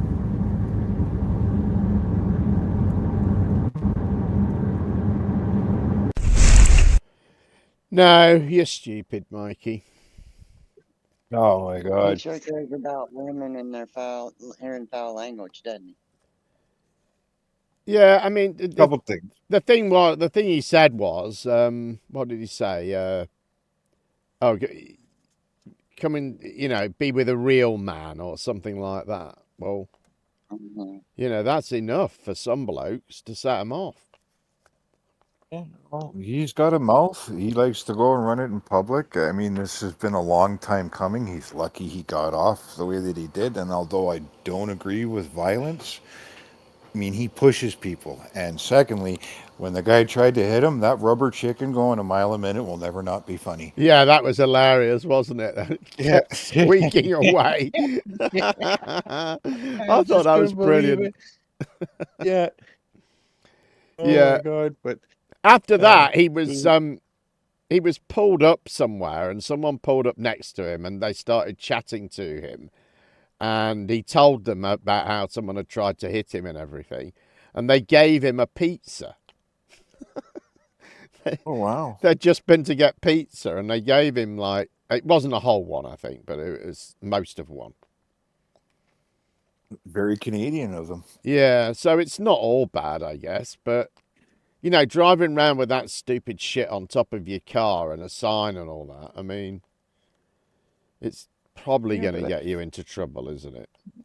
It's what he does. I mean, he goes and he looks for these confrontations, and most of the time he'll get, rather polite people who just kind of want to have the conversation, but the odd time he runs across people that he instantly agitates because of something he said in the last little bit of that clip. He's talking about ego and not knowing shit. And Right. Here's Mikey Smith who thinks he took pictures of the firmament, Right. not knowing shit and having an ego about it. Yeah. It's a bad mix. It's going to happen again. Yeah, and of course he is actually a guy. He's got a learning difficulty, I believe, hasn't he?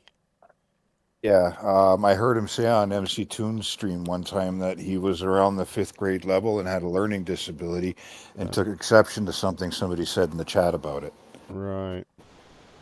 Yeah, he does. When people have a go at that, he does make a big deal of it. I know that. Sorry, go ahead. Yeah. I was just saying that I remember Mikey Smith during that episode. Right. MC Toon, he got all upset. And it's very Canadian to punch somebody and say sorry. Yeah. Yeah. Yeah. Yeah, I did. Yeah. Probably thought better of it. Thought I'm on video and everything. But I don't imagine anything came of it. I think he did manage to report it to the police, actually. There was some cop on the road there. I think they've been to like a fireworks display. That's why there was so much traffic. Yeah, it was a Canada Day celebration, and he did say on a stream after that the guy was arrested. Although, I mean, you take that with a grain of salt. I don't know how much Mikey Smith would know about it after the fact. Right. Usually that would be, and if he was charged or something, that's all part of discovery and it's in the process, whatever. But they wouldn't tell Mikey much. Right. All right, next, something that should get your blood boiling. David Weiss recently did his usual presentation on a channel called The Way of Will John. They asked him back for a second time. This time, Weiss brought in reinforcements in the shape of a TikTok Oakley tard called Angel. And I know you'll be very pleased to hear that this time the channel got in a physics professor to really hold Weiss to account. 4 clips to come. Here is the first. I'm a professor of physics, fluid mechanics, and thermodynamics. I've been doing it for about 20 years now, so I have a pretty decent background in those areas. Hopefully, it will be able to contribute somewhat to today's conversation. I'm a professional engineer. Prior to my work in academia, I worked in engineering for several decades. And here I am. So I just want to have a great discussion today. I want to hear the positions of both Dave and Angel, and maybe we can have a respectful discussion. Awesome. You know, we have a model, if you will, but we realize that there's a lot that we don't understand. The globe doesn't have a model at all. The globe is the globe model, if you will, defies natural law. It has air uncontained next to a space vacuum. It has gravity, which is unproven, which defy electrostatics, which is proven. Yeah, one of them is totally wrong, and one of them we're certainly figuring it out. We're gonna show you stuff that you never thought of. We're gonna show you stuff that you were programmed not to believe. And you know, belief is the enemy of knowing. For example, Matthew, test question: where do I live? We talked about it before the show. You can look down. You wrote it down. Yeah, Connecticut. Connecticut. Now, do you believe it or do you know it? Well, I trust that you told me. So you believe it? Yes. You believe it. So you heard me say it. You're like, why would he lie? He sounds like he's from Connecticut. He's got a little bit of a New York accent. That's near, you know, you stored that as truthful information, but you don't know it. You believe it. So we believe a lot of things that we've been told all of our life. How far does it extend? Okay, well, that's the thing. Our known region, it would be Antarctica that we're allowed to go to independently. So past the 60th South Parallel, there's actually an Antarctic treaty, and you have to get permission to be able to go further than the 60th parallel, which would be encircling the whole Earth. Okay, I see the picture there. Okay, so you're saying that Antarctica is the outer border? Would that be the correct way to say it? The outer border of this known Earth? Yes. Okay. You have all of these islands out here. If everyone remembers the Falkland War for the little island, why are they fighting over that? These are where military bases run by the Crown are there, and they guard Antarctica. They don't allow anybody unsupervised, without prior permission, to go beyond that 60 degrees south location. So there it is. You know, the typical arguments we hear or even see is that as a boat moves out into the distance, you can see it the further out it goes past the horizon, which could be calculated. To calculate the distance of the horizon is probably not a big deal. But you could see that parts of the boat start to disappear, and then eventually the boat disappears over the horizon. Presumably, this would be going around the curve of the Earth, and that's why we can't see it. So that would be an obvious argument, a counter argument to the whole flat plane. You agree you can't see my mouth right now, right? No, I cannot. Because it's behind a physical curve, a physical obstruction. Yes. So the globe has a required physical obstruction at a certain distance. So just very quickly, right? You're saying that this horizon is curving down and away from us in all directions, correct? Well, that's the model that we use in physics, correct? Okay, so watch this. So it's going to reveal a buoy and a boat that wasn't previously visible, see? Now, my second question to you is, you just said that it's curving down and away from us in all directions. Now, my next question would have to be then, if that's the case, then how come when we zoom in onto the horizon, the boat in the distance appears higher in elevation than the buoy? If it's curving down and away, the opposite should be true. No, do you know the distance of the boat there? I mean, the buoy... I know my altitude above the water there was 6 feet. All right, so you're at 6 feet, yeah. And how far away is the boat in miles? We don't know the exact distance, but the point he's making here is the more distant object appears higher than the closer object. But when we're on a ball, we're always on the top of the ball, and the farther things get, the lower they should be. They go down and away. When you go across a ball, everything goes down and away. Yes. I guess my question is, if we could have some numbers here. I know what's happening. I know what's happening here because the human eye can only see so far, and you were using obviously some form of camera. You were zooming in. Now it's easy to calculate how far that horizon line should be. You said you were at 6 feet. At 6 feet, the horizon should be about 3 miles away. So that horizon was 3 miles away from your perspective, from where you were standing. So that buoy was closer than that. That's why we can see it, right? Correct. Yeah. No, well, we could see it. We could see it when I zoomed in. Yeah. Yes, and again, human beings can only see so far. So this horizon is far beyond the platforms. Okay. So right here, the water would need to be refracting up almost 60 feet. Out here, it has to refract up maybe hundreds of feet for us to be able to see it. But the horizon is far miles beyond the horizon, beyond the platform, which would be impossible on a ball. Okay, so you're saying that the camera that took that picture was 1 foot off the water? Correct. So the first one was 1, this one's 8 foot, and I can actually show you the video of that confirming it, but yeah. Oh, okay, so let's go with the 8 feet then. That's easy. These are easy calculations. So 8 feet, and you're saying that platform is 9.4 miles away?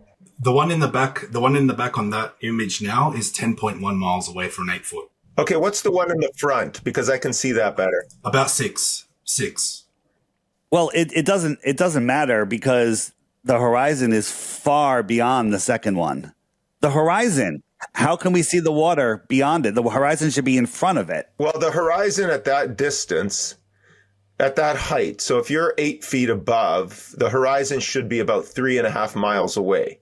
Correct. Yeah, there's an inconsistency there. So let's just assume all the numbers are correct. Then that is inconsistent with the Earth curve calculation. However, we have to factor in refraction, but refraction is only about, at most, it could only reduce curvature probably by about 7 to 10% at most. So it wouldn't. Could I get in here about refraction? Yep. Now, refraction is the law of refraction is Snell's law, which actually requires 2 different isotropic mediums. Now, number one, if you're going to invoke a density gradient, crepuscular rays go through the density gradient and they do not curve. Now, second of all, when we're looking horizontally over the Earth, there's no density gradient. Okay, because we're looking horizontally.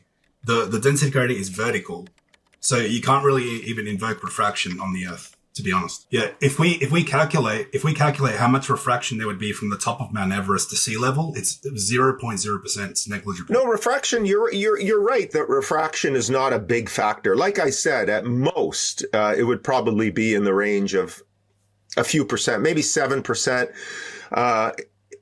It wouldn't account for that much of it wouldn't cause that much more to be visible over the curve of the Earth. So I don't think refraction is a huge player.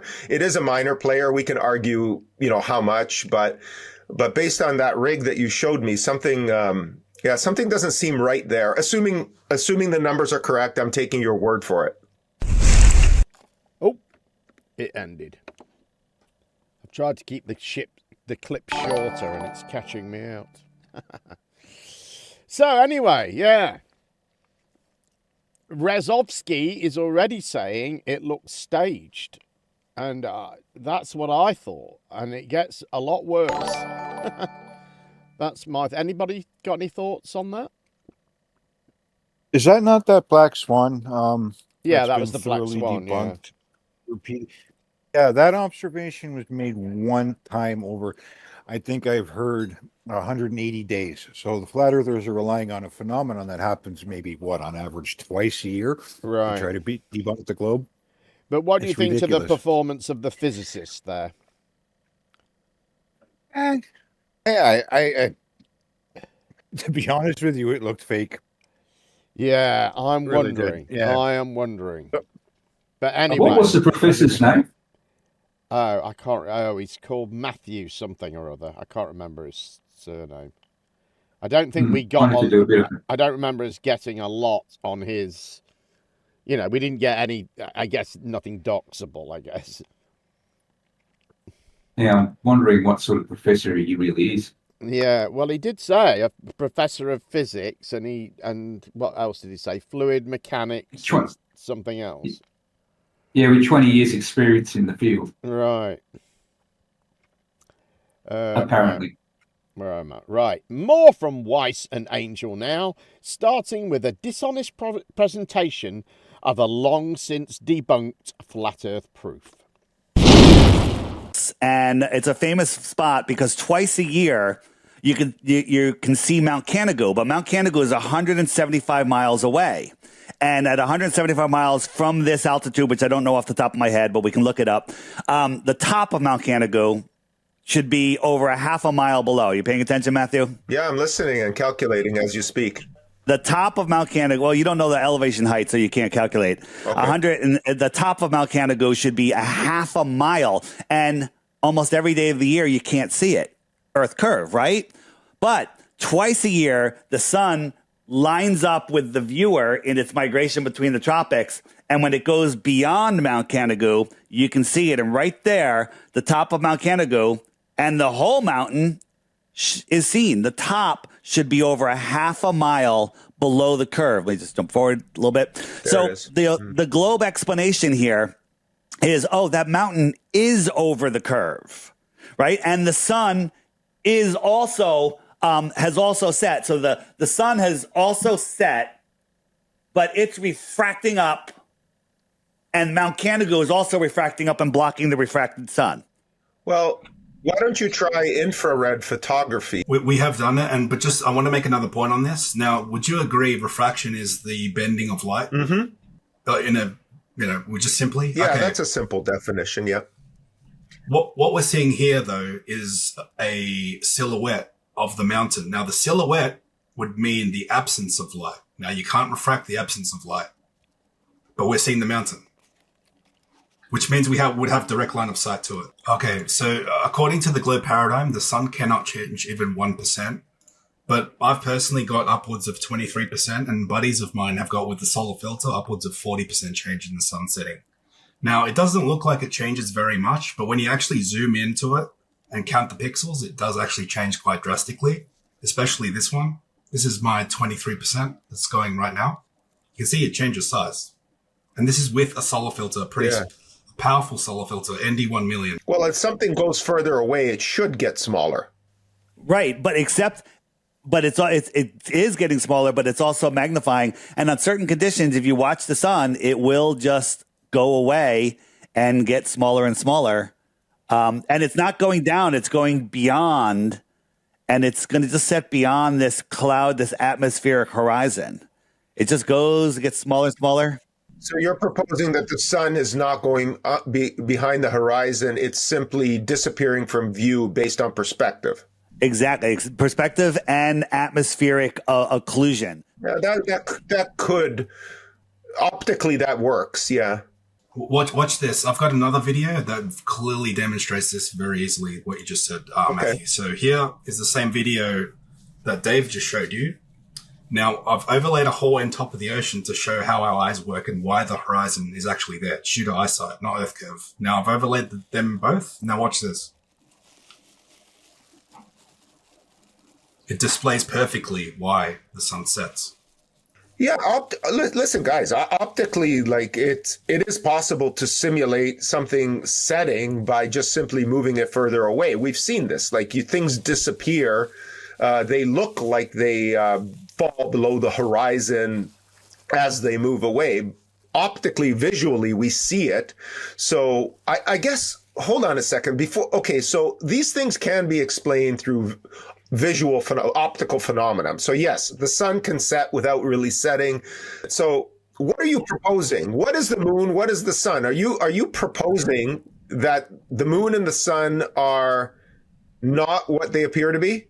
I know for a fact that the sun is not a giant gas ball in an infinite vacuum. You said as a fact. So I would not make a positive claim on what the sun is because we can't science the sky, but I know for a fact that it's not in the second law of thermodynamics violation. So therefore, it cannot be a gas giant. So helium and hydrogen defy gravity here on Earth. They tell us the sun is 99% helium and hydrogen. How much helium and hydrogen do you need before it decides to collapse into a star?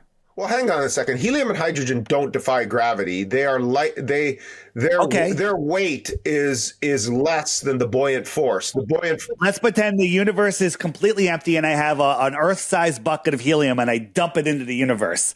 Is that enough for it to collapse into a star, or is it going to fill the available vacuum of the universe? Well, if it would fill the available vacuum. So how much helium and hydrogen do you need before it collapses and becomes a furnace? Like a sun, whatever you want to call it, right? And the answer is there's no answer. Okay, there's no answer. Our sun burns 640. This is what they tell us: 640 billion tons. It's either an hour or a day. Doesn't matter. That's a lot. Okay. 640 billion for billions of years. It never gets any smaller.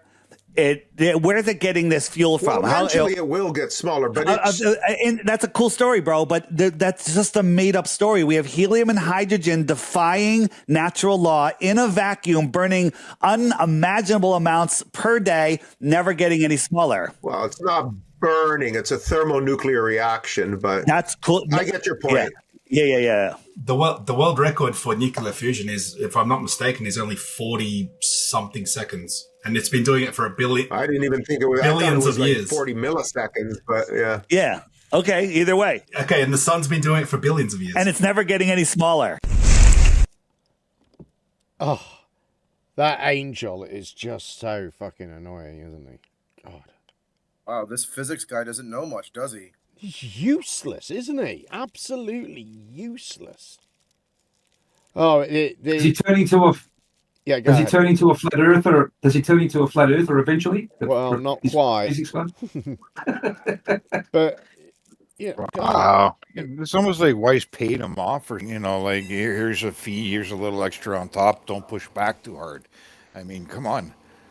Right. Well, I think it gets worse, because I think if you listen carefully in the next two clips, you'll hear him almost like feeding flat Earth lines, if you know what I mean. So he'll respond to something with some line from a flat Earth argument or something along those lines. You'll see what I mean when we get into it. So, anyway, did anyone else have anything to say about that? All right, let's push on. Our physics professor really shows his brilliance now, much to the delight of David Weiss. Smart guy. You're a smart guy. You have and by the way, you have a lot of and this is not an insult, a lot of indoctrination. The way you get your degrees that you have is you memorize and repeat what they tell you. All right. Now we're challenging you here to look at some of the things that you were taught. Some of them are not true. Science is always changing. The sun used to be 3 million miles away. Then it was 6 million miles away. Now it's 93 million miles away. Right. I say the sun is just a couple miles away. Couple miles? I don't know what the sun is. I don't know how far it is. Okay. A couple of miles, man. You could take a drone and no. It can't be that close. It's in an apparent position. Go ahead. Okay, go. Okay. How far away are clouds, Matthew, would you say on average? Oh, I don't know. There's different layers.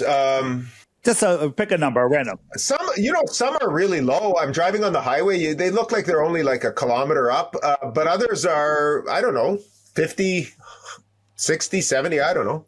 Is this sun 93 million miles away? Well, it doesn't look like it, does it? No, it doesn't. All right. There's no proof of anything. I can't make any claims. So, Matthew, how do you have a local hotspot?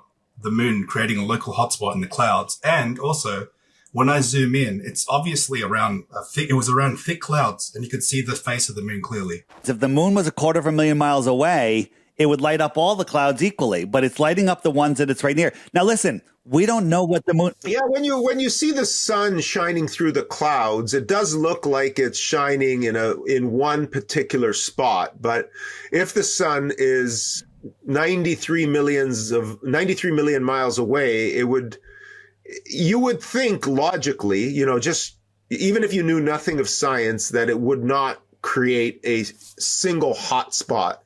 And we all have a personal relationship with the sun. Yeah, I've seen those little angled rays when I'm driving on the highway. You can see it looks like it's right above the clouds. You never see this. This is what it would. You should see that. This is what you should, but you don't. Welcome to Flat Earth. Okay, you believe that the sun is 400 times bigger and further away than the moon, though, but they appear the same size, right? Whoa. So you said that the sun and the moon are... They tell us that the sun is 400 times bigger than the moon and happens to be 400 times farther away. Therefore, they look like they're the same size. That's what you believe. Okay, where are you getting these? I'm calculating. Okay, so yeah. That's your paradigm. That's your paradigm. Yeah, okay, so yeah, the moon, I'm just doing, okay, so the moon is the sun is 400 times greater in diameter than the moon. Okay, got it. And further, so that it appears the same size as the moon. And the Earth and the sun is, did you say 400 times further away? 400 times bigger and further, yep. Oh, that's coincidental. Very good. Yeah. Just wait till I tell you how the moon formed in your model. Yeah, you're right. I just ran the diameter and it's 400. Yeah, it's basically 400 times bigger and 400 times further away. And somehow they magically line up for solar eclipses on a repeating cycle every 18 years. That's quite the coincidence, isn't it? The sun is 860,000 miles across. It's gigantic. If it was a mile over your head, it would look like that, right? It would just fill the whole sky. Yep. Agreed? Okay, so we got the moon, we got the sun. It's a mile away. We move it 93 million miles away, or 8 light minutes. That's how they say 8 light minutes. 8 light minutes. It's now the size of a coin held at arm's length. Yep. Okay, so if I doubled the distance again, it would be half this size. Yep. So now it's 4 times as it's twice as far. I double it again, 4 times as far. It's a quarter of that size. Sure. I double it again, 8 times as far. It's now a 16th of that size, which is like a ball bearing. It's like smaller than a pencil eraser, like half the size of a pencil eraser, right? So it's now approaching the size of a large star. So 8 times 8 is 64. We'll call that 8 times the distance, 1 light hour. If we made it 2 light hours, I doubt you could even see it. Let's make it 24 light hours away. You can prove that its angular size is too small, and forget the inverse square law of how bright it would be. It would be dimmer and dimmer, but we can ignore that. At 1 light day away, you could not see the sun. How are we seeing stars 100 light years away? You're not. Yeah. Matthew, have you ever seen the Starlink satellites? Have you ever looked up and see the line of satellites? You can't see satellites with the naked eye, so no. People say you can. I saw them. Starlink, you can. Take a medium-sized car and I'm with you. And drive it 500 miles away and tell me if you can see it. I'm with you 100%. No, satellites from physics, from the perspective of physics, unless they have some kind of illumination, which they don't, cannot be seen by the naked eye. We gotta get him on the lives working with us. Wait a minute, hang on a second here, guys. You got to come over to Angel. He's on TikToks. No. Okay, maybe. Matthew, I want you to remember. All right, no, I have never seen the Starlink satellites because it's impossible. What you just said is true. Yeah. Okay, but here they are. And I've seen them myself. Now, this was 2 years ago. I saw. No, those can't be satellites. I'm with you, but this is what they tell us they are. Balloons, maybe? They're local. They're not far away. Drones? Yes. Don't know. Not sure. But they're not satellites because, as you pointed out, the Starlink size is smaller than a 747's engine, way smaller, right? So here's a 747. You can barely make out the shape of the plane when you're looking at it, but you can't see the engines. The plane's only 5 to 7 miles up. And why are the satellites illuminated? Why do you need illumination on satellites? Well, that's reflecting sunlight, they tell us. They say it's the sun. Yeah, that's the sun's hitting it. If this is 7 miles high, if I made it double the height, you couldn't see the airplane, right? But the satellites, these tiny little satellites, are 350 miles up. Is that their altitude? 350? 350, and then those lines, they're telling us that line of lights is satellites. No. Is Starlink satellites. No. See, here's the thing. You can't even believe your own model because you don't know it. Because when we point out these things that your model, your paradigm says is a fact, you're a smart guy. You're like, that's impossible. All I'm saying is there's no way you could see those Starlink satellites with the naked eye. Welcome to Flat Earth. Welcome to fake space. Do you remember this spacewalk? So you got this guy out here. They're going 17,500 miles an hour, and he goes away with his little jetpack, and he comes back. So a couple years later, they did another one, and hold on. Yeah, but his initial velocity was the same as the spacecraft. So no, I'm with you. Yeah. So there's the first one. And then the second one that they show us, and they only show us a picture, you can't even tell the difference. It's just the Earth change. It's the exact same pose, the exact same thing. And when I look at them side by side and I zoom in, it's the exact same image. So again... Well, in all fairness, they're probably using the same spacesuit, so... I'm just saying... Yeah, it does look like it's a cut and paste, yeah. It is a cut and paste, right? So... I want to just show you What did Elon Musk say when he launched the Tesla Roadster in space? He says you can tell it's real because it looks so fake. This was a live feed, and the guy just appeared out of nowhere. Hey, that looks green screen then. No, well, that does. This was a live feed, and it happened. Maybe a glitch. Maybe it was just a glitch. A glitch. Explain where he came from, unless they're using multi-layered technology. Well, maybe they got a Star Trek transporter. Right. Here's this guy. Faded out. Same There you go. Right. And then are these legit ISS videos? These are, again, this is from an ISS live feed. Look at this line. What is this line here? Wow, that's a real cloudy day on Earth. But look, that's what they show all the time, cloudy days on Earth. But where is this line? Stitched photography. It's stitched, right? So they're not showing us a lot. But they have to do that sometimes, don't they? Well, why would they? They're flying over the Earth, point the camera down, and live feed us. Yeah, that's true. Right. This is very suspicious, guys. Very suspicious. Oh my God! This whole thing's very suspicious, isn't it? Isn't it very suspicious? I watched that whole debate and I came away from it not 100% sure that guy wasn't a plant. Right, that's what I'm thinking. And he's a handsome guy, isn't he? I wonder if he's an actor. I thought he's a pretty boy, and I'd like to know what this Matthew's surname is, so we can do a bit of a look up on him.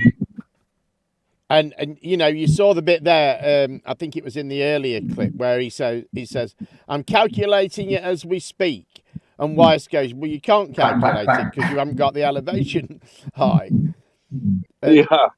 And there's a few things, isn't there? And where I can't remember what the last one was, but he said there's no way you'd be able to see a satellite with your eyes. Yeah, I mean, how could he make that error? right, and be a physics professor.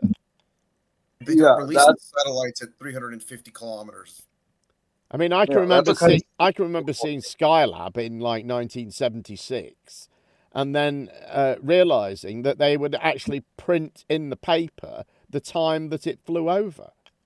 You know, there's a whole website dedicated to the ISS. I mean, how could he not know any of these things? Sharon filmed it while he was still a flat earther. Right. I mean, he filmed the moon transit. And when he's doing those calculations, we had to hear him clicking on the calculator. We had to hear those things getting punched, those numbers getting clicked. Yeah, there was that whole. There's a something going on here, isn't there? Anyway, some more of it now. More NASA stuff now in our final clip for tonight. Oh, let me just remind you, I'm going to London next week, and it's going to be very expensive. So if you've enjoyed the show and you can bung us a few quid, even if it's just 1 or 2, if you could click the PayPal link in the description, or Flashburn will stick it in the chat for me any minute, then I'd be really, really grateful. It would really help me out. It's going to be a lot of money, and, you know, I could do with a few extra quid in my pocket.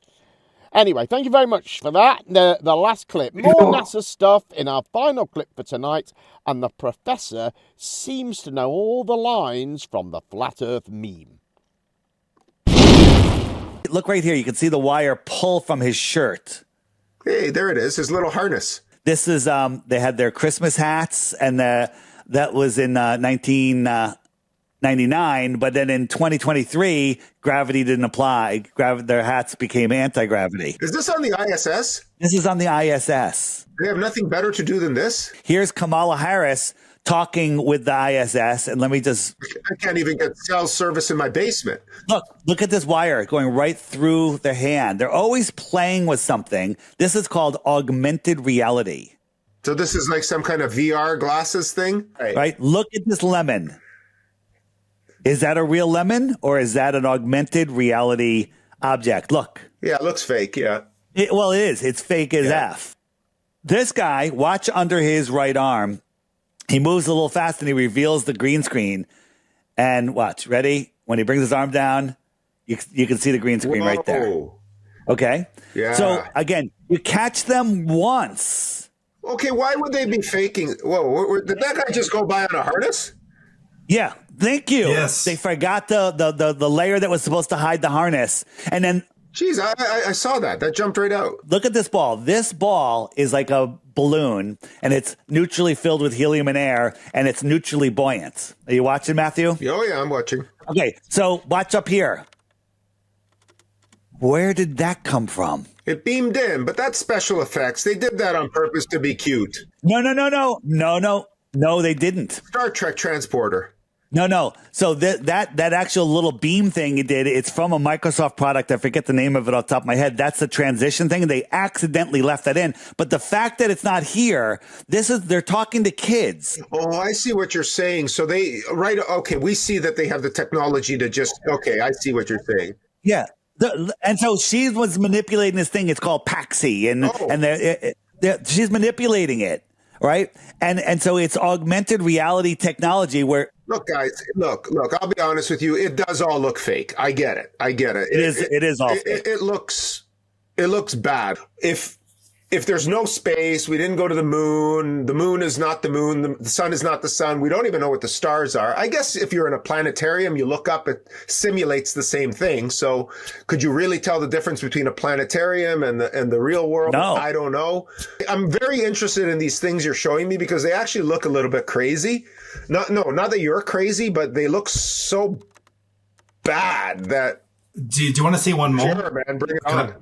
Bring it on. I love this stuff. This is what science is all about. You have to question things, right?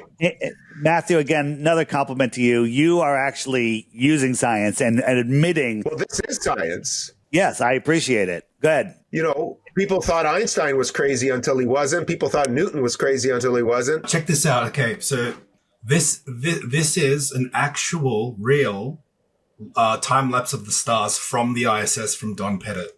Now, on a globe, if you're on the globe, and you're spinning, and therefore it creates the illusion of the stars spinning. Yeah. Okay.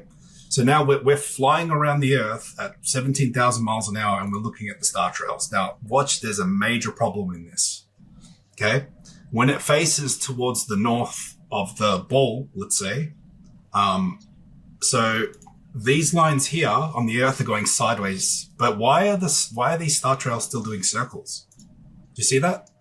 Why would they be still doing circles if you have to be attached to the Earth and for that to be spinning? Do you see the problem here? What are those lines going east to west? Is that that's the spin of the Earth? Yeah, so this is the ISS flying in space above the Earth, but these star trails are still doing circles. That's impossible. It should be streaks of light because the stars aren't spinning in your paradigm. You have to be on the Earth, attached to the Earth, and looking up at the stars for them to spin. Yes, the stars spin around Polaris, the North Star on the Earth, yes. Well, actually, the Earth spins, the stars are fixed. Exactly. So it should not be doing circles if you're flying sideways relative to the stars and doing a time lapse. Is this real, though? This looks fake, too. Yeah, this is claimed to be real. I don't know why those stars would be turning that way. Georgia Guidestones were built in 1981. They were up for over 40 years, right? It would have wobbled over a half a degree. The moon the Polaris would have been far outside of that hole. It would have been far outside that hole. So we started making videos about it. They started going viral, and then bam, Georgia Guidestones exploded, blew up. Terrorists blew them up. 3 hours later, the bulldozers were there. They took it all away and stole the time capsule, and no investigation. Get rid of the evidence, eh? Yeah, but probably in another 200 years, you would be looking through them and you wouldn't see Polaris. Like, don't you think? Wait. So you're just speculating. All right. Fair enough. So how do we explain? Okay, so the moon landings, for the sake of argument, let's just say they were faked. Fine. Let's put that aside.